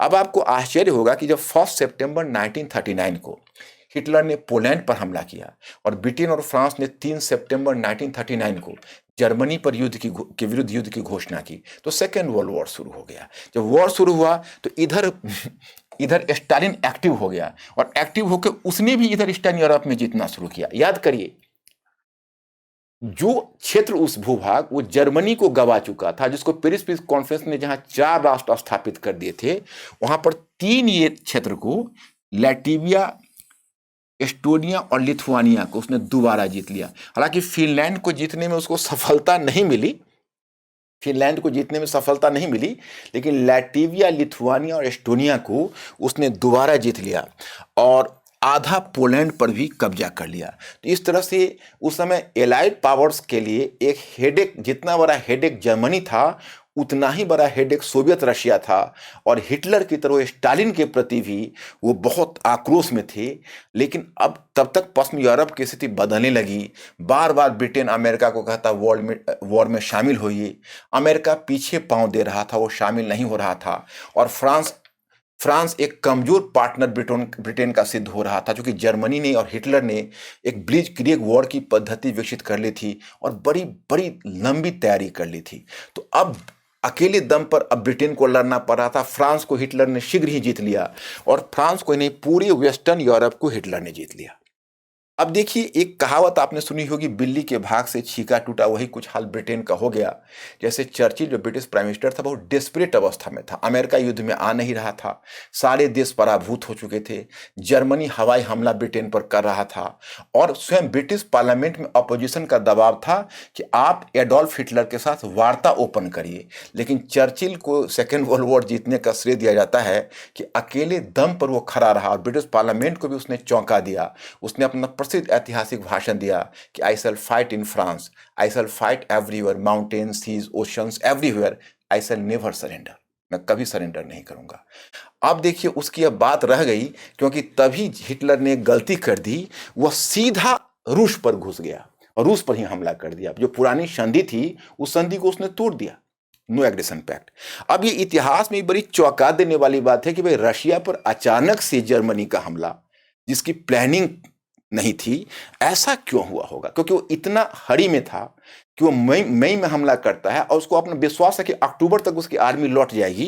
ये बहुत ही ठंडा मुल्क है, उसके सोल्जर्स उस ठंडा मुल्क के लिए फिजिकली भी प्रिपेयर्ड नहीं थे। उनके पास प्रॉपर उसके लिए, उनके पास ना तो ठंडा मुल्क के कपड़े थे, न ड्रेस, और ना ही उनको ठंडे मुल्क में रहने के लिए जो लॉजिस्टिक सपोर्ट चाहिए वो सरकार दे रही थी। लेकिन उसका विश्वास था कि अक्टूबर तक लौट जाएगा। भाई, क्या ऐसी बात थी? क्यों ऐसा किया उसने? तो अगर ऊपरी तौर पर देखोगे तो उसने जो अपना सीक्रेट बुक में लिखा है या मैन कैंप में लिखा है अपने, उसमें वो स्लाव जाति से घृणा करता था, रूस स्लाव था, और अपने आप को विशुद्ध आर्य मानता था जर्मन को, और मानता था कि आर्य को बहुत भूभाग चाहिए, स्लाव लोग निकृष्ट नस्ल है, लेकिन उसने एक बहुत बड़े भूभाग पर कब्जा करके बैठा हुआ है, उनको उनके लैंड से हम इजेक्ट करेंगे, पूरब में यूराल तक का क्षेत्र जीतेंगे। ये सब तो देखो, ये सब तो प्रोपेगेंडा वैल्यू है, इसका कोई मतलब नहीं बनता है। लेकिन इसके पीछे माना जाता है कि उसके पास जो हाइड्रोकार्बन का भंडार था, और सेकेंड वर्ल्ड वॉर तक ये सिद्ध हो गया था कि जिसके पास जितना पेट्रोलियम का भंडार होगा वो उतना ही सशक्त होगा। और उसके पास, तो जर्मनी के पास या यूरोप में क्या है समस्या, यूरोप में आज भी बनी हुई है कि उनके पास हाइड्रोकार्बन का भंडार नहीं है। तो कहीं ना कहीं हाइड्रोकार्बन प्रोडक्ट्स को पाने के लिए उसने सोवियत रूस पर हमला किया था। एक व्याख्या जो बहुत पहले एक जियो पॉलिटिशियन है, एक कह सकते हो जियोपॉलिटिक्स के एक्सपर्ट, आप लोगों ने भी नाम सुना होगा, खासकर ज्योग्राफी वाले ने, मैकेंडर, तो वो अपना एक हार्टलैंड थियरी दिया है कि जो हार्टलैंड पर कब्जा करेगा वो पूरी दुनिया पर रूल करेगा। लेकिन ये सब व्यू भी कोई बहुत एक्सेप्टेड नहीं है, बस वही हाइड्रोकार्बन वाली बात सही लग रही है। खैर, एनीवे, अब सोवियत रशिया पर जर्मनी ने हमला किया तो ब्रिटेन को एक सहारा मिल गया। ब्रिटेन सोवियत रशिया के साथ खड़ा हो गया। अब सोवियत रूस के साथ खड़ा हो गया तो लगा कि कुछ समय के लिए अब सोवियत रूस और पश्चिमी देशों के बीच मित्रता का युग आरंभ हो रहा है। विशेषकर इसलिए कि जब जापान, जो दक्षिण पूर्व एशिया में जो हिटलर का एक पार्टनर था जापान, जर्मनी का, उसने अमेरिकी नौसैनिक अड्डा पर्ल हार्बर पर अटैक कर दिया और जापान युद्ध में आ गया, और पर्ल हार्बर पर अटैक हुआ तो यूएसए भी युद्ध में कूद गया। तो अब यह बात स्पष्ट हो गई कि अब एक अच्छा मित्र मंडली बनने वाली है, जिसमें ब्रिटेन है, फ्रांस तो जीता जा चुका है लेकिन दिल से तो है, ब्रिटेन होगा, फ्रांस होगा, अमेरिका और सोवियत रूस, इनके बीच संबंधों का एक नया युग शुरू हुआ। और वॉर में सोवियत रशिया में काफी डिवास्टेशन हो रहा था, परंतु बड़ी सबलतापूर्वक और बड़ी तत्परतापूर्वक सोवियत रूस जर्मनी का मुकाबला कर रहा था। लेकिन जो म्यूचुअल डिस्ट्रस्ट कैपिटलिज्म और सोशलिज्म के बीच था, वो डिस्ट्रस्ट समाप्त नहीं हुआ, वो डिस्ट्रस्ट चलता रहा। अविश्वास का जो वातावरण था, वो अविश्वास का वातावरण अभी भी कायम है। क्योंकि देखिए, अब ये दोनों में, क्योंकि सोवियत रशिया ये मान रहा है कि देखिए, मित्र राष्ट्र हमारी भूमि पर क्यों लड़ रहे हैं। वो एक पश्चिम में, एक फ्रांस में, फ्रांस को चूंकि जीता जा चुका था, तो फ्रांस में एक दूसरा मोर्चा क्यों नहीं खोल रहे, वहां जाके मोर्चा खोले, ताकि जर्मनी की कुछ शक्ति फ्रांस की तरफ बट जाए, तो जर्मनी का जो पूरा का पूरा हमारे ऊपर अटैक है वो तो कम हो जाएगा। ये मानना था, ये सोचना इसका था। और इधर जो मित्र राष्ट्र हैं वो इस पर कोई एक्शन नहीं ले रहे थे। तो एक तो डिस्ट्रस्ट ये आ गया। दूसरा क्या हुआ कि खैर चलिए, दूसरा मोर्चा जो फ्रांस में उन्होंने आगे खोला तो जर्मनी पर दबाव हुआ और फिर जर्मनी हार गया 1945 में। लेकिन जर्मन सेना दोनों मोर्चे पर लड़ रही थी। पूरब में फ्रांस में लड़ रही थी, पश्चिम में फ्रांस में लड़ रही थी और पूरब में सोवियत रूस में। और जर्मनी ने, जब हिटलर ने अटैक किया था, तो जितने आपको ईस्ट यूरोपियन कंट्रीज देख रहे हो, जितने रोमानिया, जितने अब वालिया और आनिया है, उस सभी को जीत चुका था। और तब वो सोवियत रूस में घुस चुका था। और सोवियत रूस में घुसने के बाद फिर उसने स्टालिनग्राड पर तक बढ़ने का, उसको तोड़ने का प्रयास किया था। तो इस प्रकार से ये पूरे क्षेत्र पर जर्मनी का कब्जा हो गया था। लेकिन जब सोवियत रूस यानी स्टालिन जर्मनी को पीछे हटाने लगा, तो पीछे हटाते हुए इन क्षेत्रों को खाली करवाता हुआ, इनमें रूसी नियंत्रण स्थापित करता हुआ, और तब वह जर्मनी की तरफ बढ़ा और जर्मनी में पूरब के भाग से घुसकर जर्मनी को आधा बांट लिया। मैंने जर्मनी के आधे जर्मनी पर कब्जा कर लिया। इधर मित्र राष्ट्र पहले फ्रांस को आजाद किया, फिर फ्रांस में ब्रिटेन, अमेरिका और फ्रांस तीनों इधर से बढ़े। इन्होंने जर्मनी को पश्चिमी भाग से जर्मनी पर कब्जा कर लिया। अब जर्मनी व्यावहारिक रूप में बट गया। अब तो जो वेस्टर्न कंट्रीज है काफी ऑफेंडेड हुए, विशेषकर British prime minister Churchill. American president Roosevelt से भी ज्यादा आक्रामक रुख पहले चर्चिल का था। चर्चिल का कहना था कि ईस्ट यूरोपियन कंट्रीज पर आपने कब्जा कर लिया है, किस आधार पर कब्जा किया है, वहां पर आप इलेक्शन कराइए और प्रजातांत्रिक सरकार स्थापित करिए। और स्टालिन को लग रहा था कि जब तक एक अकेला सोवियत रूस साम्यवादी देश रहेगा, तब तक हम असुरक्षित रहेंगे। अगर हमें अस्थायी सुरक्षा देनी हो तो अस्थायी सुरक्षा तभी मिल सकती है जब हमारे आसपास और भी समाजवादी देश स्थापित हो जाएं। और विशेषकर इधर जो यूरोप का मैदान था, उधर से अटैक की संभावना उसे हमेशा रहती थी। इससे पहले नेपोलियन का इन्वेजन वहां हो चुका था, और क्रीमिया के वॉर में भी तो 3 इन्वेजन इधर से हो चुका था। एक नेपोलियन का, एक क्रीमिया के वॉर में जो फ्रांस, ब्रिटेन और टर्की का, और तीसरा इन्वेजन उस पर जर्मनी का हुआ था। तो उसको लगा कि हमारा पश्चिमी यूरोप का बॉर्डर तभी सुरक्षित रह सकता है जब हमारा ईस्टर्न यूरोप में फ्रेंडली गवर्नमेंट स्थापित हो जाए। और उसने ऊपर से यहाँ पर समाजवादी या साम्यवादी सरकारें स्थापित कर दी। आपको जिज्ञासा होगा भाई कौन कौन से कंट्री थे, तो बहुत सारे कंट्री, जैसे रोमानिया थे, यूगोस्लाविया, चेकोस्लोवाकिया, रोमानिया, अल्बानिया,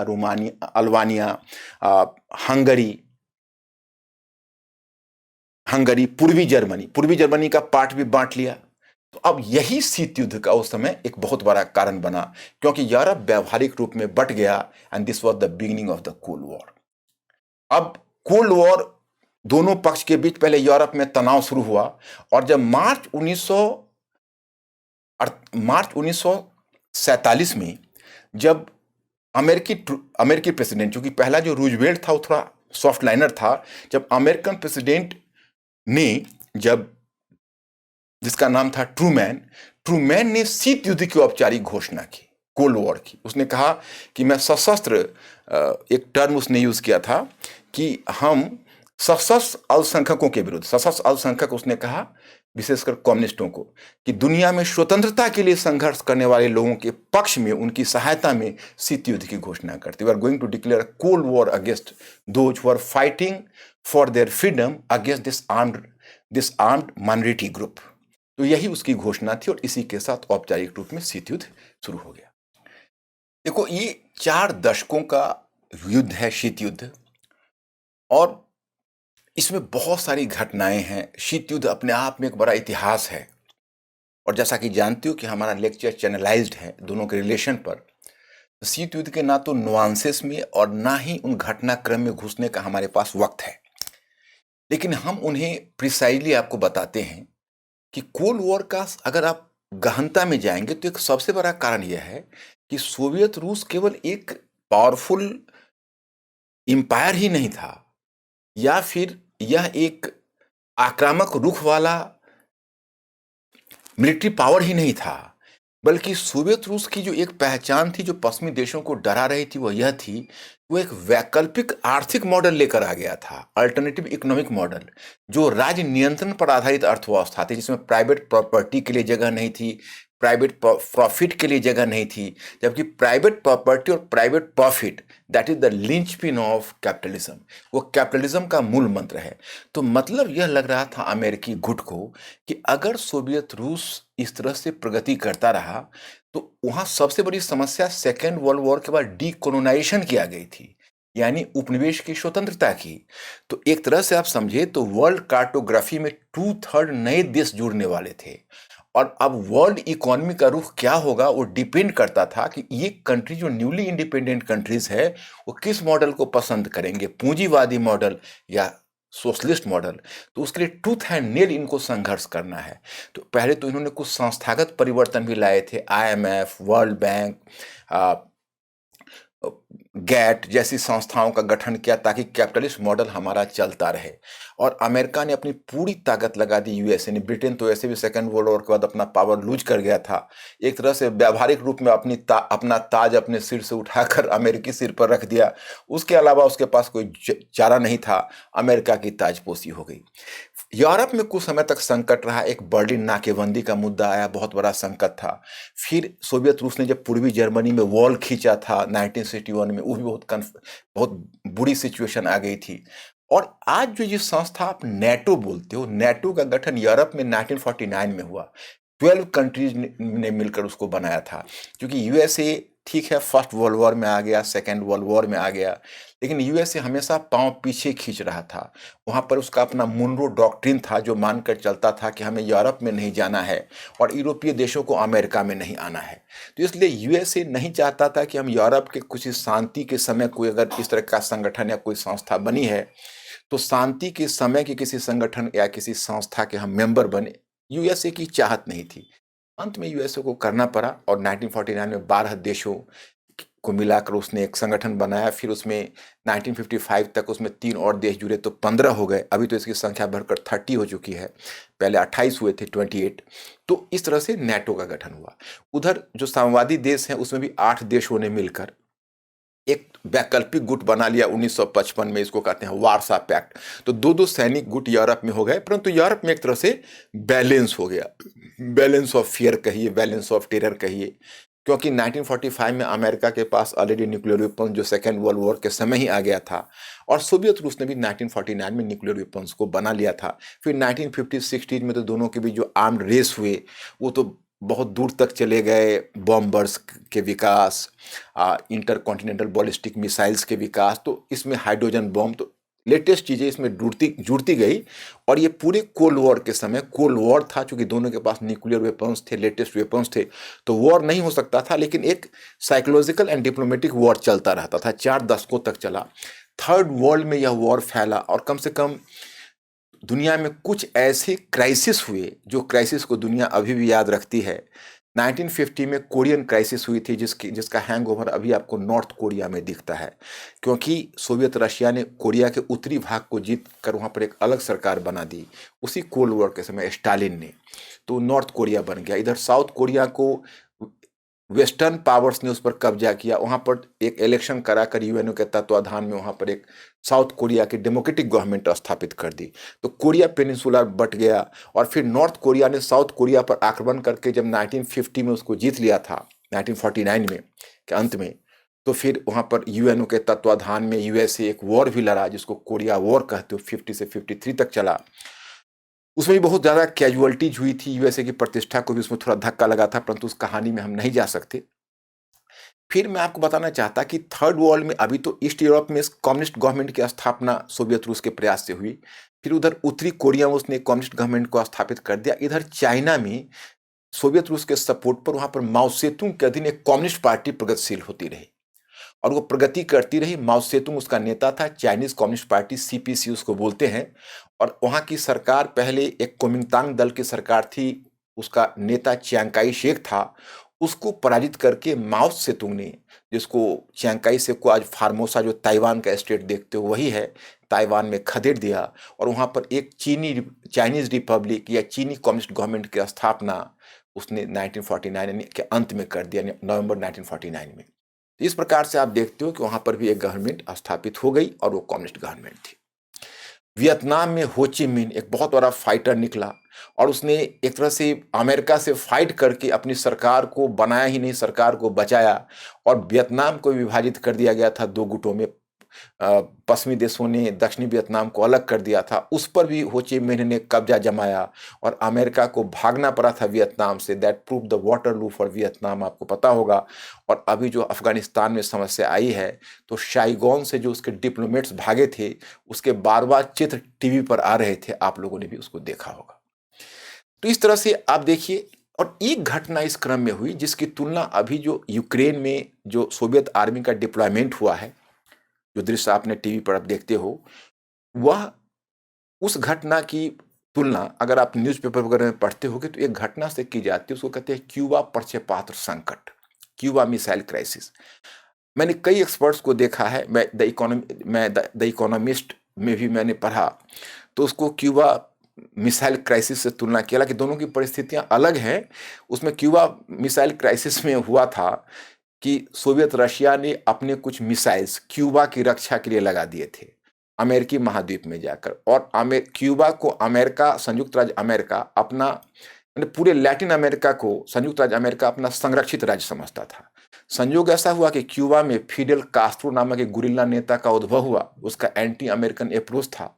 तो जो प्रो अमेरिकन गवर्नमेंट था क्यूबा में, उसको गिरा दिया और उसने अमेरिका के जितने भी इन्वेस्टमेंट थे और जितने वहाँ इंडस्ट्रीज वगैरह और कंपनी चल रहे थे, उसका उसने नेशनलाइजेशन, राष्ट्रीयकरण कर दिया। तो अमेरिका को बहुत धक्का, अमेरिका को काफ़ी गुस्सा हुआ और अमेरिका बहुत आहत हुआ, क्योंकि एक क्यूबा जैसे एक छोटे से देश की सरकार उसको इतनी बड़ी चुनौती दे दे। तो पहले तो उसने वहाँ पर निर्यात में, वहाँ से आयात में कटौती करके इकोनॉमिक एम्बार्गो, आर्थिक नाकेबंदी लगाकर चाहा कि उसे मैं सीधा कर दूं। लेकिन फिडेल कास्ट्रो भी मानने वाला नहीं था, फिर उस पर जानलेवा हमला किया, उसमें भी वो बच गया। तब फिडेल कास्ट्रो को भी लगा कि अब हमें भी कोई महाशक्ति का सपोर्ट लेना चाहिए, तो उसको एक दूसरी महाशक्ति के रूप में सोवियत रूस दिखा। तो उसने सोवियत रूस का दरवाजा खटखटाया। और मैं आपको बता दूं कि स्टालिन 1953 तक रहा है, बहुत फायरी लीडर था। 53 में उसका उत्तराधिकारी हुआ क्रुश्चेव, तो क्रुश्चेव 1964 तक रहा है। तो क्रुश्चेव के समय ही 1963 में क्यूबा प्रक्षेपास्त्र संकट हुआ है। तो क्रुश्चेव को भी लगा कि बहुत अच्छा अवसर है, क्योंकि अमेरिका ने तो हमारे महाद्वीप में बहुत पांव फैला रखा है और हमें अब तक अवसर नहीं मिला कि हम अमेरिकी महाद्वीप पे अपना पांव फैला सके। तो क्यूबा के मामले में उसने क्या किया, चुपके से जाकर वहां पर कुछ इंटरमीडियरी न्यूक्लियर मिसाइल्स लगा दिए। अमेरिकी कोई टोही विमान उधर से गुजर रहा था, उसे इस घटना का पता चल गया। उसने तुरंत प्रेसिडेंट जॉन एफ कैनेडी को सूचना दी और जॉन एफ कैनेडी ने एक मुनरो सिद्धांत, अमेरिका ने बहुत पहले दिया हुआ था, मुनरो सिद्धांत बोलता है, मुनरो डॉक्ट्रिन उसको बोलते हैं, वो 1823 में ही दिया हुआ था, उसी को रिवाइव किया।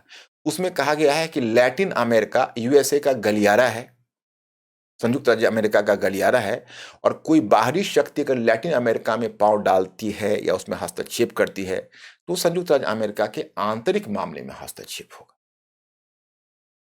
तो कहा जाता है कि क्यूबा प्रक्षेपास्त्र संकट के समय उसने यही बात सोवियत रूस के समक्ष भी दोहराई और सोवियत रूस को कहा कि आप अपना मिसाइल यहाँ से उठाकर ले जाओ।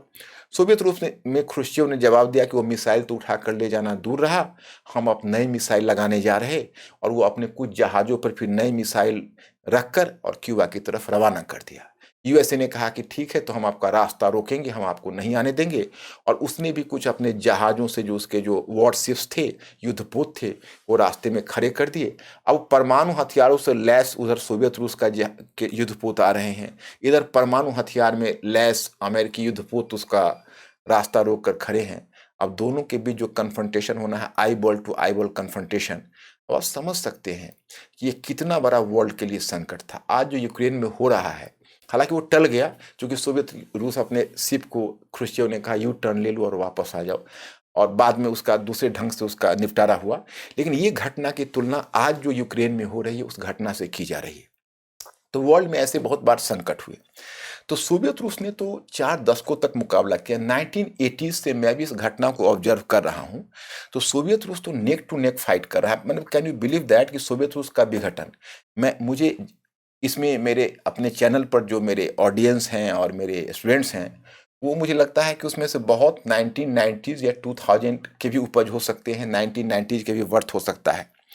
तो मुझे लगता है कि भाई अभी क्या है कि आप के पीछे एक दुनिया आई और चली गई। बहुत आश्चर्य का विषय है कि रूसी क्रांति खैर हम लोगों के लिए बहुत पुरानी थी, 1917 में हुई, तो हम तो उसको नहीं जानते। और उसके बाद लेनिन का एरा, स्टालिन का एरा, ख्रुश्चेव का एरा सभी हमारे सामने से गुजर गया। लेकिन ख्रुश्चेव का उत्तराधिकारी ब्रेजनेव के एरा को हम 1970s के मतलब 1980 से फॉलो कर रहे हैं। तो ब्रेजनेव का एरा हमें ध्यान है, और ब्रेजनेव के बाद फिर आंद्रोपोव रहा, और मिखाइल गोर्बाचोव तो हम लोगों के करंट अफेयर का हिस्सा रहा। जैसे आपने पहले लेनिन देखा, उसके बाद स्टालिन आया। वहां तो चुनाव होते नहीं तो सत्ता परिवर्तन तो होता नहीं था, बस औपचारिकता होती थी। जब तक नेता मरते थे फिर वो गद्दी छोड़ते थे। तो उसी क्रम में आपने देखा लेनिन, स्टालिन के बाद ख्रुश्चेव के बाद ब्रेजनेव, और ब्रेजनेव के बाद आंद्रोपोव, और उसके बाद मिखाइल गोर्बाचोव।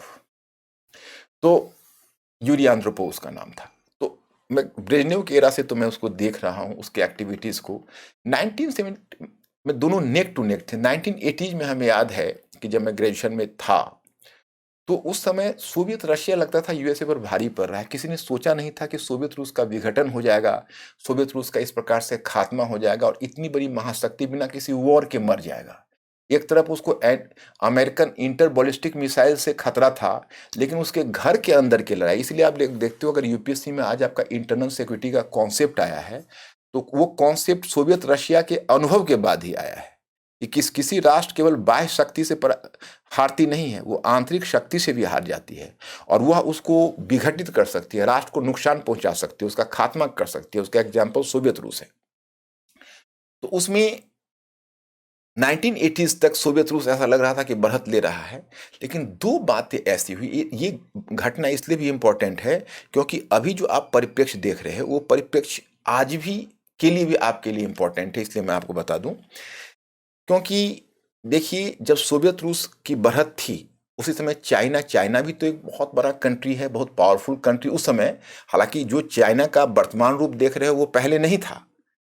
वो 1979 में जब वहां डेंग चियाओपिंग ने जब आर्थिक उदारीकरण आरंभ की, तो डेंग चियाओपिंग के बाद वह परिवर्तन देखते हो।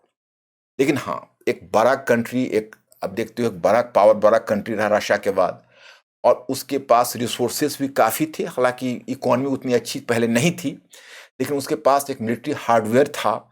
तो चीन जैसा पावरफुल कंट्री जब तक सोवियत रूस के साथ है, तब तक अमेरिका की दाल नहीं गल पाती थी। शीत युद्ध में अमेरिका को बढ़त लेने में 1970 के दशक में दो घटनाएं ऐसी हुई है जो आज भी आपके लिए इंपॉर्टेंट होगी। एक तो 1971 में हेनरी किसिंगर, जो अमेरिकन डिप्लोमेट है, उसने एक बहुत बड़ा ब्रेक थ्रू किया, क्योंकि 1969 में बॉर्डर क्लैश चाइना और सोवियत रूस के बीच हो गया था। उसको उसने देखा, महसूस किया, और तुरंत उसने उसे चाइना को अपने कैंप में ले आया। तो निक्सन प्रेसिडेंट था, हेनरी किसिंगर ने एक प्रैग्मेटिक डिप्लोमेसी का सहारा लिया और चाइना को रशिया से अलग करके, सोवियत रशिया से अमेरिकन कैंप में ले आया 1971 से। आपको जानकर आश्चर्य होगा कि 1971 से 1989 तक चाइना अमेरिका का बड़ा क्लोज रहा है और उसे बहुत फायदा उठाया है, मिलिट्री फील्ड में भी और इकोनॉमिक फील्ड में भी। तो एक इन दोनों के बीच दरार हुई, इस शीत युद्ध की में जीतने का अमेरिका का एक बड़ा कारण हुआ। और दूसरा कारण हुआ कि सोवियत रूस ने, एक तो सोवियत रूस की इकोनॉमी बड़ी खतरे में पड़ गई थी, और इसकी वजह यह थी, इसके लिए आपको थोड़ा सा इकोनॉमिक्स को के फार्मूला को समझना पड़ेगा। जैसे कैपिटलिस्ट इकोनॉमी जो होती है उसमें एक पावर होता है, उसमें एक स्ट्रेंथ होता है, और उसमें एक वीकनेस भी होता है मेजर। उसका सबसे बड़ा पावर होता है कि उसमें इंडिविजुअल प्रॉफिट होता है, व्यक्तिगत मुनाफा होता है। तो लोगों में काम करने की प्रेरणा आती है कि हम करें, मुनाफा कमाएं, इससे हमें व्यक्तिगत फायदा होगा, तो उसमें क्या होता है, एक कंपटीशन होता है, प्रतिस्पर्धा होती है। प्रतिस्पर्धा लोगों को आगे बढ़ाती है, जो प्रतिस्पर्धा समाजवादी अर्थव्यवस्था में नहीं हो पाती। उसमें नुकसान यह होता है कि सर्वाइवल ऑफ द फिटेस्ट है, कि जो पावरफुल है वो और आगे बढ़ता जाएगा, जो पिछड़ा हुआ होगा वो पिछड़ता चला जाता है। मतलब आर्थिक और सामाजिक विषमता बढ़ जाती है, और आर्थिक सामाजिक विषमता बढ़ जाने के कारण लोगों में परचेजिंग पावर कम होता है और प्रोडक्शन कम नहीं होता है, तो वही मंदी का सिचुएशन आता है। मंदी एक तरह से, जिसको डिप्रेशन कहते हो, कैपिटलिस्ट इकोनॉमी का सबसे वीक पक्ष है। दूसरा समाजवादी इकोनॉमी होती है, उसमें सबल पक्ष यह है कि उसमें कोई व्यक्तिगत मुनाफा का कॉन्सेप्ट नहीं है, लेकिन स्टेट घर घर तक बेसिक सुविधाएं पहुंचाता है, एजुकेशन पहुंचाता है, तो ह्यूमन कैपिटल का डेवलपमेंट होता है, स्टेट इन्वेस्टमेंट को डिसाइड करता है, तो इकोनॉमी का कोई भी क्षेत्र नेग्लेक्टेड नहीं होता है, हर जगह इन्वेस्टमेंट पहुंचता है। तो इसलिए जो भी समाजवादी अर्थव्यवस्था है उसका शुरू में बड़ी तरक्की होती है, शुरू में बहुत तरक्की होती है, क्योंकि हर जगह इन्वेस्टमेंट पहुंचता है। लेकिन उसमें नुकसान वाला पक्ष यह होता है कि व्यक्तिगत मुनाफा नहीं होता है, तो लोग काम करते करते उबन सी आने लगती है, एक लाइफ में किक नहीं रह जाता है लोगों को। तो लाइफ में किक नहीं रहने से स्टैग्नेशन आता है। दूसरी बात है कि स्टेट के अंतर्गत अगर इकोनॉमी है तो स्टेट तो स्वयं नहीं चलाएगा, उसको कौन चलाता है? ब्यूरोक्रेसी। तो ब्यूरोक्रेसी उस इकोनॉमी को चलाती है, और ब्यूरोक्रेसी के साथ एक सबसे बड़ी समस्या होती है कि वह लाल फीताशाही और भ्रष्टाचार को जन्म दे देती है। तो ऐसे सोशलिस्ट सिस्टम में लाल फीताशाही और भ्रष्टाचार आ गया, इसलिए सोवियत रशिया की इकोनॉमी वैसे ही खराब हो गई। और उधर शीत युद्ध का दबाव तो इसकी इकोनॉमी पर था, एक अच्छा खासा रकम जा रहा था वेपन्स को तैयारी करने में। और तीसरी बात हुई कि उसने एक गलती की, 1979 में सोवियत रूस अफगानिस्तान में प्रवेश कर गया, अफगानिस्तान पर अटैक कर दिया, वहां पर एक साम्यवादी सरकार स्थापित की और उसके पक्ष में, ताकि अफगानिस्तान पर हमारा वर्चस्व रहे। वहीं उसकी बहुत बड़ी गलती हुई, वहीं पर यूएसए पहुंच गया और अफगानिस्तान में मुजाहिदीनों को खड़ा करके उसके अगेंस्ट में, और तब अफगानिस्तान में सोवियत रूस की घुटना उलझ गया, सोवियत रूस उसमें इंटेंगल हो गया। मतलब ग्रेवयार्ड ऑफ द एम्पायर में पहला एम्पायर अफगानिस्तान ने जो निकला था वो ब्रिटिश एम्पायर था, दूसरा एम्पायर रशियन एम्पायर बन गया। तो ये दूसरा वाला कारण, तो एक चाइना का सोवियत रूस से टूट जाना, दूसरा अफगानिस्तान अभियान, तीसरा उसका इकोनॉमी का कमजोर हो जाना। अब जहां तक रह गई विघटन की बात, तो विघटन की जड़ आपको इतिहास में बहुत पहले देखना पड़ेगा। मैंने आपको पहले ही बताया कि देखो 19वीं सेंचुरी के इतिहास को आप देखोगे तो आपको पता चलता है कि देखो यह 3 साम्राज्य मध्यकाल में ऐसे थे, जैसे ऑस्ट्रियन साम्राज्य था, रूसी साम्राज्य था, और रूसी साम्राज्य, ऑस्ट्रियन साम्राज्य और ऑटोमन साम्राज्य, ये तीनों बहुभाषा भाषी, बहुनस्लीय और बहुसांस्कृतिक थे। तो इस तरह के जो साम्राज्य होता है, जो बहुभाषा भाषी, बहुनस्लीय, बहुसांस्कृतिक होता है, उसको चलाना, उसको राष्ट्र बनाना बड़ा चुनौतीपूर्ण होता है। पुराने साम्राज्य की तरह तो चल जाता है, लेकिन जब राष्ट्र, आप अगर पुराने साम्राज्य और राष्ट्र में क्या अंतर होता है? पुराने साम्राज्य में चलो एक ढीला ढाला एक साम्राज्य होता है जिसके ऊपर राजा नौकरशाही शासन करता है। राष्ट्र अगर बनता है तो राष्ट्र में एक इलेक्टेड प्रजातांत्रिक सरकार होती है जो जन आकांक्षा को व्यक्त करती है। तो जब ऐसी जन आकांक्षा को व्यक्त करने वाली सरकार आती है तो वहां पर समस्या शुरू हो जाती है। वहां जब तक जितने भी घटक हैं, उस अलग अलग नस्ल समूह हैं, क्षेत्र समूह हैं, उनको जब तक आप यह फील नहीं कराओगे, यह महसूस नहीं कराओगे कि भाई इसमें सभी का बराबर अधिकार है, सभी एक हैं, सभी के समान राइट्स मिले हैं, तब तक उनमें एक बिलगाव की भावना आती है। और जब बिलगाव की भावना आती है तो उसमें समस्या यह आती है कि वो राष्ट्र को टूटने का खतरा होता है। तो ऐसे राष्ट्र को बचाने के लिए आपको एक संघीय व्यवस्था देनी पड़ेगी, जन आकांक्षा को समझना पड़ेगा, प्रतिनिधात्मक सरकार स्थापित करनी पड़ेगी। ये जो पुराने साम्राज्य हैं, ये पुराने साम्राज्य इस प्रकार की सरकार को स्थापित करने से रहे। तो इस कारण से ऑटोमन साम्राज्य भी टूट गया, हैब्सबर्ग साम्राज्य भी टूट गया, रूसी साम्राज्य तत्काल बच गया था। क्योंकि आप देखोगे कि रूसी साम्राज्य के बाद वहां सोवियत रूस का गठन हुआ, और सोवियत रूस एक मतलब ऑटोक्रेटिक, ऊपर से एक ब्यूरोक्रेसी पर आधारित एक सेंट्रलाइज स्ट्रक्चर खड़ा कर दिया। हालांकि लेनिन ने जो संविधान बनाया था, तो लेनिन के संविधान में आपको दूसरी चीज देखने को मिलती है। लेनिन के संविधान में यह व्यवस्था लेनिन ने की थी कि 15 गणतंत्र हैं, उसमें अलग अलग नस्ल समूहों के लोगों को मिलाकर हमारा यह संघ है, और अगर कोई नस्ल समूह अगर चाहे तो उसको हम राइट टू सेसेशन भी दे देते हैं। तो लेनिन ने तो कॉम्प्रोमाइज किया, लेकिन उस संविधान में थियोरेटिकल जो बात थी, लेकिन डंडे के बल पर कम्युनिस्ट गवर्नमेंट ने अब तक दबा कर रखा था। 1985 में दुर्भाग्य यह हुआ, दुर्भाग्य या सौभाग्य जो कहें, अब ये तय करना तो बहुत मुश्किल है। अब इतिहास और आने वाली पीढ़ी इसका निर्णय ले रही है कि मिखाइल गोर्बाचोव ने जो किया वो सही किया या गलत किया। तो 1985 में मिखाइल गोर्बाचोव आया, उसने सोवियत रूस में सिस्टम को ओपन किया। उसने कहा कि अब सोवियत रूस को हम एक लिबरल स्टेट बनाएंगे। तो उसने पहले आर्थिक सुधार करने शुरू कर दिए, और इसका मॉडल तो चाइना पहले ही स्थापित कर दिया था 1979 में, आपको याद होगा। 1979 में चाइना में जो सरकार थी देंग चियाओपिंग की, तो देंग चियाओपिंग की सरकार ने वहाँ की इकोनॉमी को खोल दिया था, जिसको कहते हैं इकोनॉमिक लिबरलाइजेशन।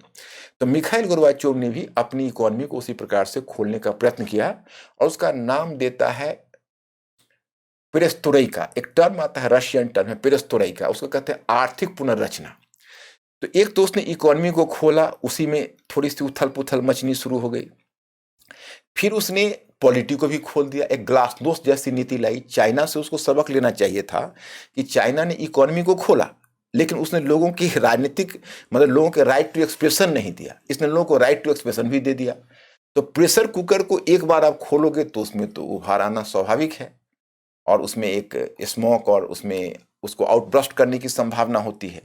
तो प्रेशर कुकर के ढक्कन को अचानक से खोला, तो जब विभिन्न राष्ट्रीयताओं के लोग जो दबे पड़े थे, अचानक से ढक्कन खुला तो उन्होंने सिर उठाया। खैर एनीवे, सोवियत रूस का विघटन हुआ, और पूर्वी यूरोप के समाजवादी देशों में भी वन बाय वन पहले से ही सरकार गिरनी शुरू हो गई थी। यूगोस्लाविया और चेकोस्लोवाकिया का तो सोवियत रूस की तरफ विघटन भी हो गया। तो 1990 में एक तरह से शीत युद्ध का अंत हो गया था, क्योंकि पूर्वी यूरोप के देशों में अगर आप देखोगे तो पूर्वी यूरोप के देशों में सरकारें वैसे भी, मैं आपको बता दूं, जैसे ये पूर्वी यूरोप के देश हैं, तो यहाँ पर वैसे भी जो सरकारें थी, साम्यवादी सरकारें, वो गिर चुकी थी, और वहाँ पर हर जगह पर पूंजीवादी सरकारें स्थापित हो गई थी। वहाँ पर जो पश्चिमी देश थे, अमेरिका वगैरह, वो वहाँ पर अपना प्रभाव क्षेत्र बनाने की कोशिश कर रहे थे।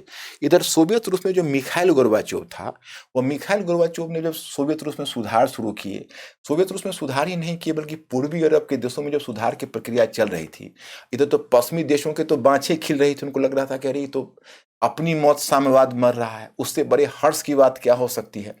लेकिन उस समय अमेरिकन प्रेसिडेंट थे रोनाल्ड रीगन। तो रोनाल्ड रीगन ने एक तरह से इनके साथ कोऑपरेट करने का नाटक किया मिखाइल गोर्बाचोव के साथ, कि हम आपके साथ हैं, हम हर बदलाव में आपके साथ हैं, हम आपको इकोनॉमी में भी सहायता देंगे, हम पूर्वी यूरोप के देशों में भी जो उसका जो पूंजीवादी रूपांतरण है उसमें जहाँ तक होगी वहाँ तक सहायता देंगे, आपका प्रभाव क्षेत्र वहाँ बना रहेगा, उसमें हम कोई छेड़छाड़ नहीं करेंगे। तो कुल मिलाकर पश्चिमी देश अंदर से खुश हो रहे थे, लेकिन सोवियत रूस को और पूर्वी यूरोप के देशों को कुछ आश्वासन भी दे रहे थे, सहायता का आश्वासन दे रहे थे। तभी 1991 में सोवियत रूस का विघटन हो गया। उधर पूर्वी यूरोप के देशों में बाकी तो बचे रहे, लेकिन यूगोस्लाविया और चेकोस्लोवाकिया, आज उसका नाम आप मैप पर नहीं देखोगे।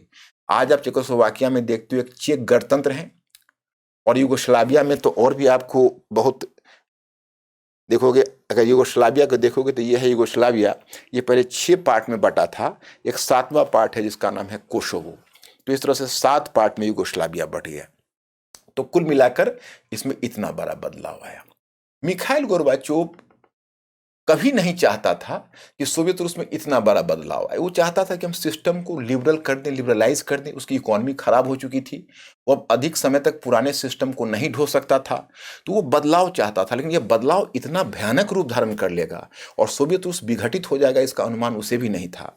और उसी समय अब देखो, जब सोवियत रूस का विघटन हुआ तो गौर करने वाली बात है कि इसका तुम जाइंट साइज देखिए, तो जाइंट साइज में आपको पता चलेगा कि देखिए सोवियत रूस में के विघटन के बाद भी ये जो पूरा का पूरा क्षेत्र है ये सोवियत रशिया का है। मतलब अब 3/4 क्षेत्र फिर भी सोवियत रशिया का था, ये रूसी गणतंत्र था। यानी सोवियत रूस तो पूरा सोवियत रूस था, लेकिन सोवियत रूस का जब विघटन हो गया तो उस विघटन के बाद जिसको रूसी गणतंत्र कहते हो, वो रूसी गणतंत्र अपने आप में इतना बड़ा है। इसलिए अभी नई पीढ़ी के बच्चों को पता नहीं चल पा रहा है कि भाई सोवियत रूस गया तो फिर उसके जाने के बाद, उसके विघटन के बाद फिर ये सोवियत रूस कहां से आ गया। ये सोवियत रूस नहीं, ये रूसी गणतंत्र है।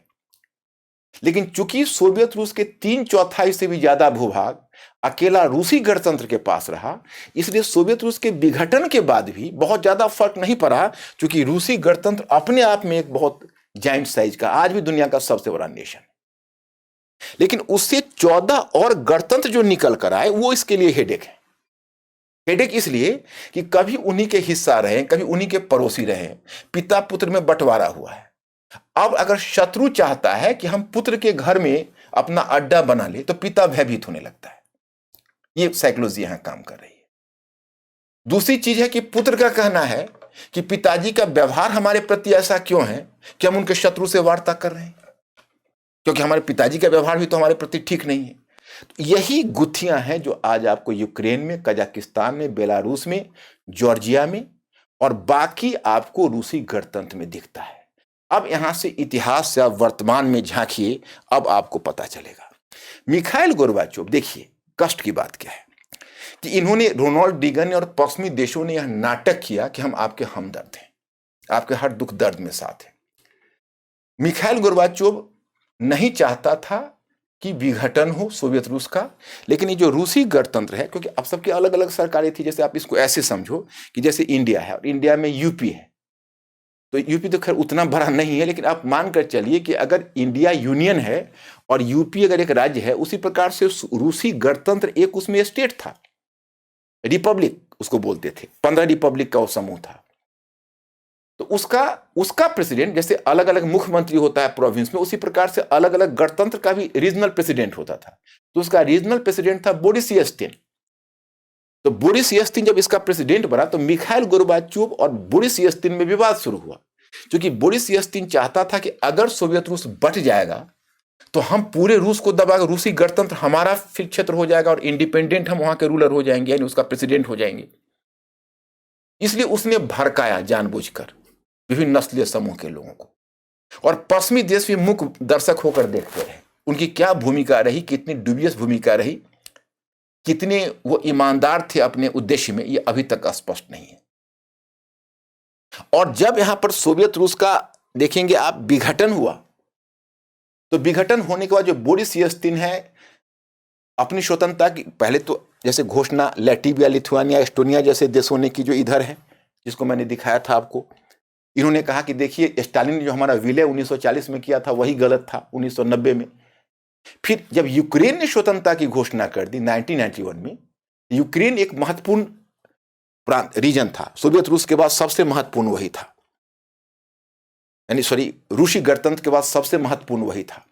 यूक्रेन ने जब स्वतंत्रता की घोषणा कर दी, तब अब मिखाइल गोर्बाचोव को लगा कि नहीं, अब यह सोवियत रूस नहीं टिकेगा, और 25 दिसंबर क्रिसमस के दिन 1991 में, 1991 में उसने दुनिया को एक प्रेसिडेंट, सोवियत प्रेसिडेंट होने के नाते उसने एक दुनिया को एक संदेश दिया, और क्रिसमस के दिन पूरी दुनिया अचंभित होकर सुन रही थी, उसने सोवियत रूस की समाप्ति की घोषणा की और एक प्रेसिडेंट के रूप में अपना रिजिग्नेशन दे दिया।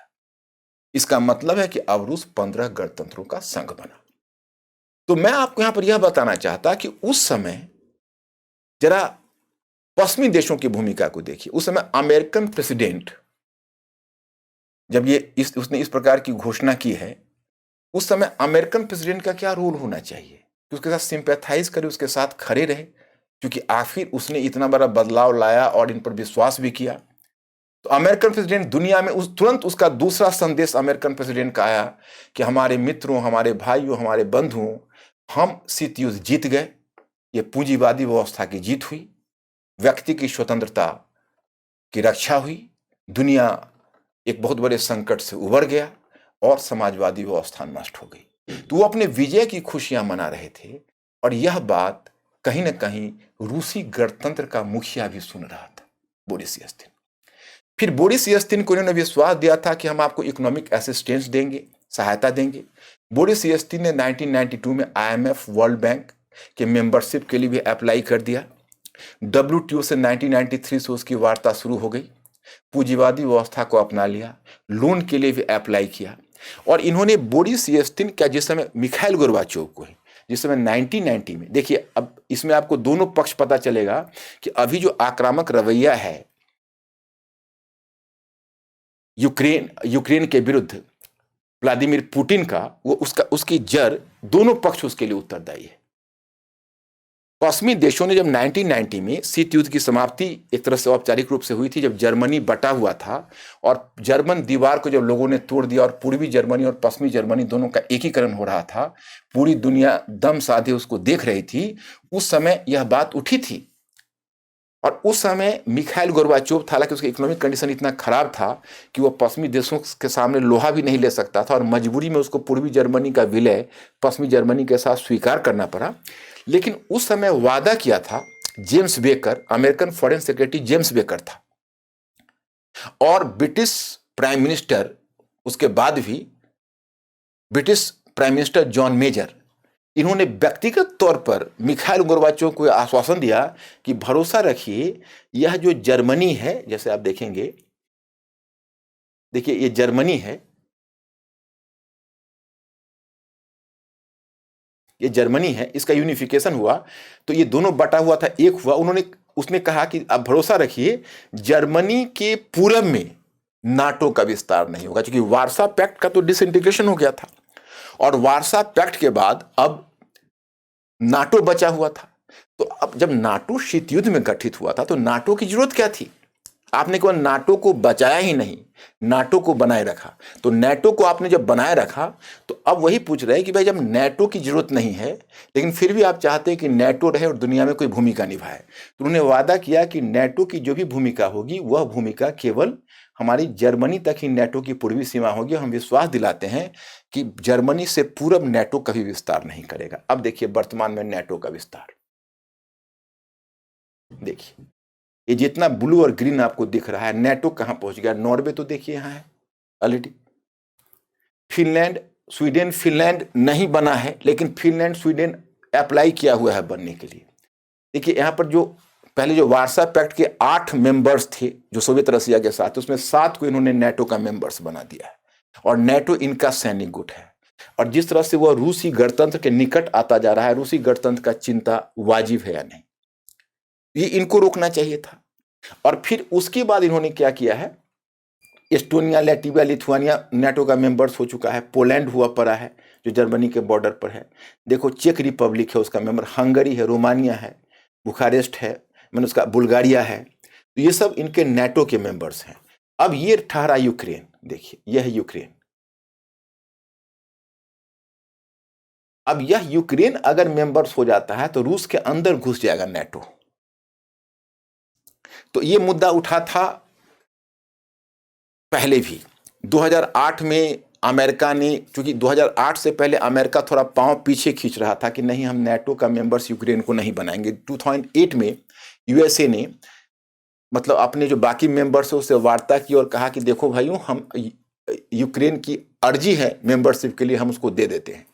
तो ये प्रिटेक्स्ट बना। अब मैं आपको बताना चाहूं कि पहले तो बोरिस येल्त्सिन, मिखाइल गोर्बाचोव के साथ उन्होंने विश्वासघात किया, फिर बोरिस येल्त्सिन आए तो बोरिस येल्त्सिन को 2 बातों से कष्ट हुआ। एक तो आप नाटो का पूरब की तरफ विस्तार, तो बहुत कुछ उसके समय हो चुका था, अगर टाइम पीरियड के अनुसार देखेंगे तो 2000 तक रहा है, तो 2000 तक यानी 1990s तक आप देखिए नाटो का विस्तार यहां तक हो चुका है, नाटो का विस्तार यहां तक हो चुका है, पूर्वी जर्मनी के पूरब में भी, हंगरी तक भी वो आ चुका है। इस पर उसने, बोरिस येल्त्सिन ने आपत्ति प्रकट की थी, उसको सेटिस्फैक्टरी जवाब ये नहीं दे पाए थे। दूसरा कि एक आप देखोगे, एक यूगोस्लाविया जो हमने आपको बताया है, इतिहास में पीछे जाओगे तो आपको पता चलेगा कि सर्बिया भी यूगोस्लाविया का भाग था। और फर्स्ट वर्ल्ड वॉर में अगर रूस फर्स्ट वर्ल्ड वॉर लड़ा था तो सर्बिया के पक्ष में, सर्बिया उसका क्लाइंट देश था। सर्बिया में स्लाव जनसंख्या है, रूस में भी स्लाव जनसंख्या है, तो रूस सर्बिया को फ्रेंडली मानता है। और 1999 में क्या हुआ कि जब यूगोस्लाविया का विघटन हुआ तो सर्बिया का वहाँ का हेड था, उसका नाम था स्लोबोदान मिलोशेविक, तो उसने बाकी क्षेत्रों में कोसोवो के लोगों को, बाकी उसमें अटैक किया कोसोवो पर, और उसने कहा कि भाई हम यूगोस्लाविया के, विघटित यूगोस्लाविया से हम सर्ब क्षेत्र को मिलाकर एक बृहद सर्बिया बनाएंगे। तो उसने जो अपना प्रयास जारी किया तो नाटो ने इसमें हस्तक्षेप किया और नाटो ने 1999 में सर्बिया पर बम्बार्डमेंट किया। तो बोरिस येल्त्सिन का कहना था कि देखिए आपने कोल्ड वॉर तो समाप्त किया है लेकिन आपने कोल्ड पीस शुरू कर दिया है, आप सर्बिया पर डायरेक्ट अटैक करके आप रूस को चैलेंज कर रहे हैं, आप हमारे आत्मसम्मान को महत्व नहीं दे रहे। तो बोरिस येल्त्सिन तो निराश हो गया। अब जो ये व्लादिमीर पुतिन आया, वो केजीबी का मेंबर रहा था और केजीबी का ऑफिसर रहा था, बहुत ही उच्च पद पर वो आसीन रहा था। 1991 में वो कार्यरत भी रहा था जर्मनी में, और जिसमें सोवियत रूस का विघटन हुआ था। फिर वहाँ से उसको बोरिस येल्त्सिन ने बनाया, अपनी सेवा में रखा, सेंट पीटर्सबर्ग में अधिकारी के रूप में काम किया, और 1999 में उसने अपना प्राइम मिनिस्टर उसको बना दिया। और बोरिस येल्त्सिन जब 2000 में रिटायर हुआ तब यह बन गया प्रेसिडेंट। तो अब व्लादिमीर पुतिन के दो पक्ष हैं। एक पक्ष यह है कि उसने आक्रामक विदेश नीति को जिलाया। उसका मानना था कि सोवियत रूस का विघटन और हुआ वो इतिहास की एक बहुत बड़ी दुर्घटना हुई। पश्चिमी देशों ने सोवियत रूस को धोखा दिया है, और इसलिए रूसी गणतंत्र अपने उस पुराने सम्मान को लौटाने का प्रयत्न करेगा। तो एक उसका विदेश नीति में यह मंशा है। दूसरा क्या है कि जार के समय से ही रूस एक बड़ा अनकॉमन कंट्री रहा है। रूस में न डेमोक्रेसी हुआ है न डेमोक्रेसी हो सकता है। जार के समय वो एक ऑटोक्रेटिक सरकार थी। जब साम्यवादी सरकार आई तो वह भी एक निरंकुश सरकार बनी रही। अब साम्यवादी सरकार गई तो व्लादिमीर पुतिन भी एक निरंकुश शासन का एग्जाम्पल है। क्योंकि व्लादिमीर पुतिन आप देखेंगे, वो पहले प्रेसिडेंट के पद पर 2000 में निर्वाचित हुआ तो 2004 तक चला, और 2004 से 2008 तक सेकेंड टेन्योर में वो प्रेसिडेंट हुआ।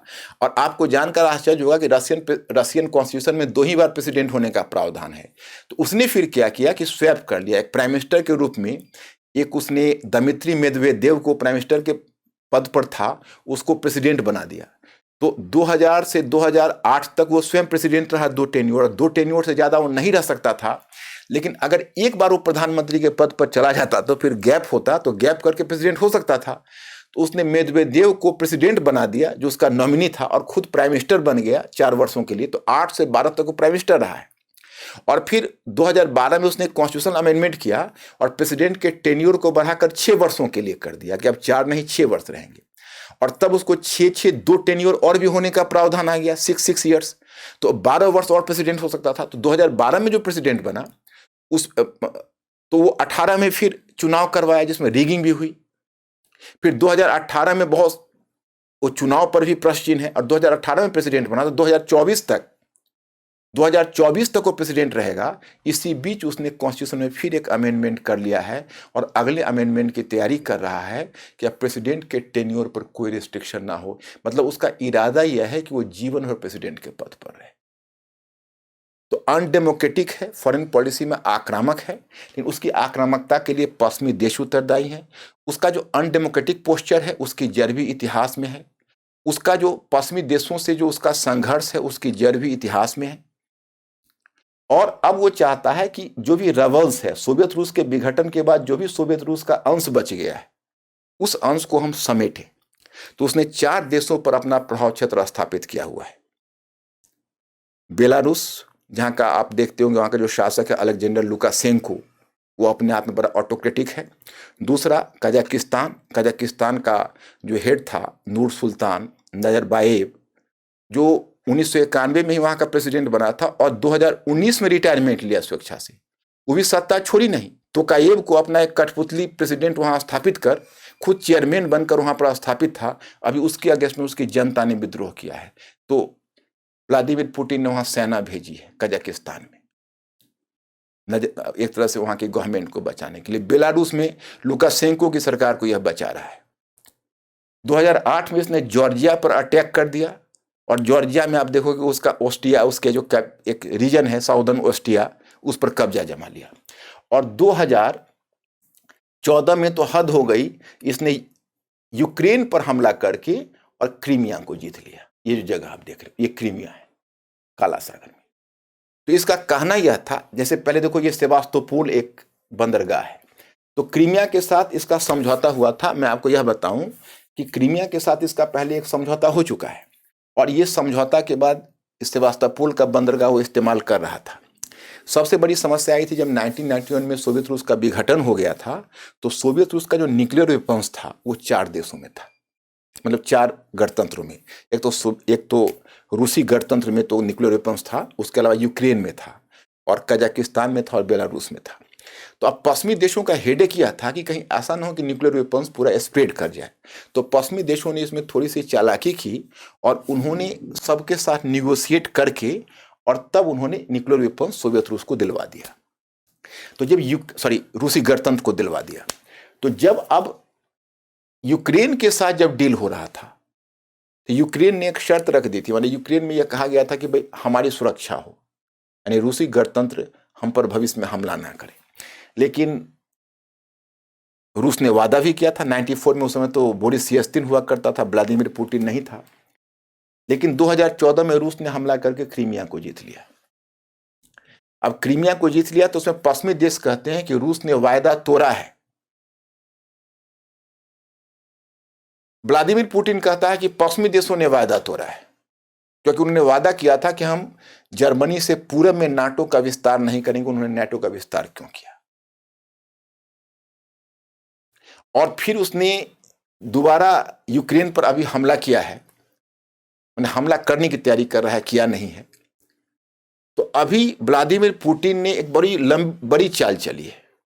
उसने अपने 1 लाख आर्मी को इसको ईस्टर्न कोस्ट पर, जो यूक्रेन है, यूक्रेन के ईस्टर्न कोस्ट पर उतार दिया है। उसके पास सैनिक अभ्यास भी कर रहा है, जो आपने टीवी में देखा। तो जो सैनिक अभ्यास वो कर रहा, उस सैनिक अभ्यास में उसकी कोशिश यह है कि वह एक तरीके से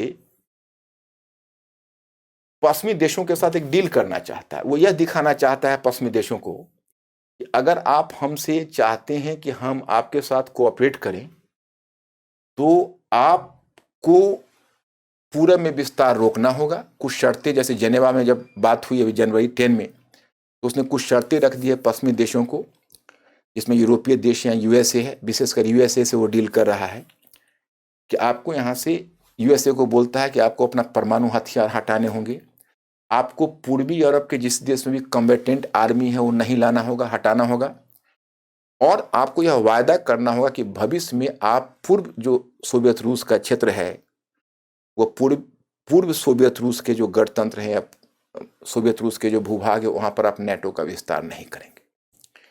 अब कई क्रिटिक्स कहता है कि उसके इतने टफ शर्त हैं कि अमेरिका वो शर्त को नहीं मानेगा। अमेरिका बदले में यह कह रहा है कि हम बहुत मजबूत आर्थिक नाकेबंदी करेंगे। तो अब मजबूत आर्थिक नाकेबंदी के रास्ते में खतरा यह है कि उनके जो नाटो पार्टनर्स हैं, वो नाटो पार्टनर्स के इकोनॉमिक इंटरेस्ट सोवियत रशिया से बहुत जुड़ गया है। अब देखिए, यही देखिए, जर्मनी का सीधा पाइपलाइन सोवियत रूस से जा रहा है जर्मनी में। आप अगर देखेंगे तो नॉर्ड स्ट्रीम 2 पाइपलाइन इसको बोलते हैं, नॉर्ड स्ट्रीम 2 पाइपलाइन। तो अब अगर इस पाइपलाइन को जर्मनी बाइकआउट करेगा तो घोड़ा घास से दोस्ती करेगा तो खाएगा क्या?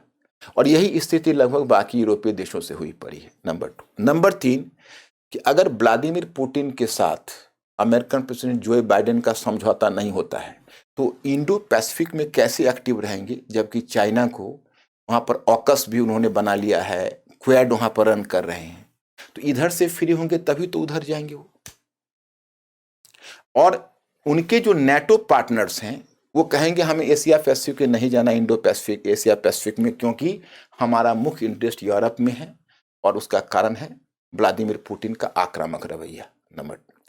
नंबर 3 कि जो बाइडेन अगर यह चाहता है कि हम कोल्ड वॉर, हम अगर चाइना से बढ़त हासिल करें या चाइना को हम एशिया पैसिफिक में मजबूर कर सके, तो उसको कहीं ना कहीं रूसी गणतंत्र से संबंध सुधारने होंगे। उसे 1970 के दशक की रणनीति की पुनरावृत्ति करनी होगी, जब चीन को अलग कर दिया गया था। चीन को जब अमेरिका ने अलग किया था और रूस के गुट से, तो क्या उसके लिए वो तैयार हैं? अब व्लादिमीर पुतिन के लिए भी कि व्लादिमीर पुतिन अनजाने चाइना की मदद कर रहे हैं। वो स्ट्रेटेजिकली अगर सोचे तो इससे फायदा चीन को होगा, क्योंकि जितना अमेरिका और रूस में जितना तनाव होगा, चीन पर उतना दबाव कम होगा। तो इसके बहुत सारे पर्सपेक्टिव हैं सोचने के और देखने के। अब करंट में पढ़कर आप पर्सपेक्टिव को देखते और सोचते रहिए, लेकिन अगर इतिहास की झरोखे से अगर वर्तमान को देखेंगे तो वर्तमान आपको ज़्यादा बेहतर समझ में आएगा। तो मैंने आज इतना ही, मुझे रुकना है और मैं फिर आपको किसी और लेक्चर में मिलूंगा। यहाँ पर मैं इन बातों की चर्चा करना चाहता था। Okay, thank you very much, I will see you.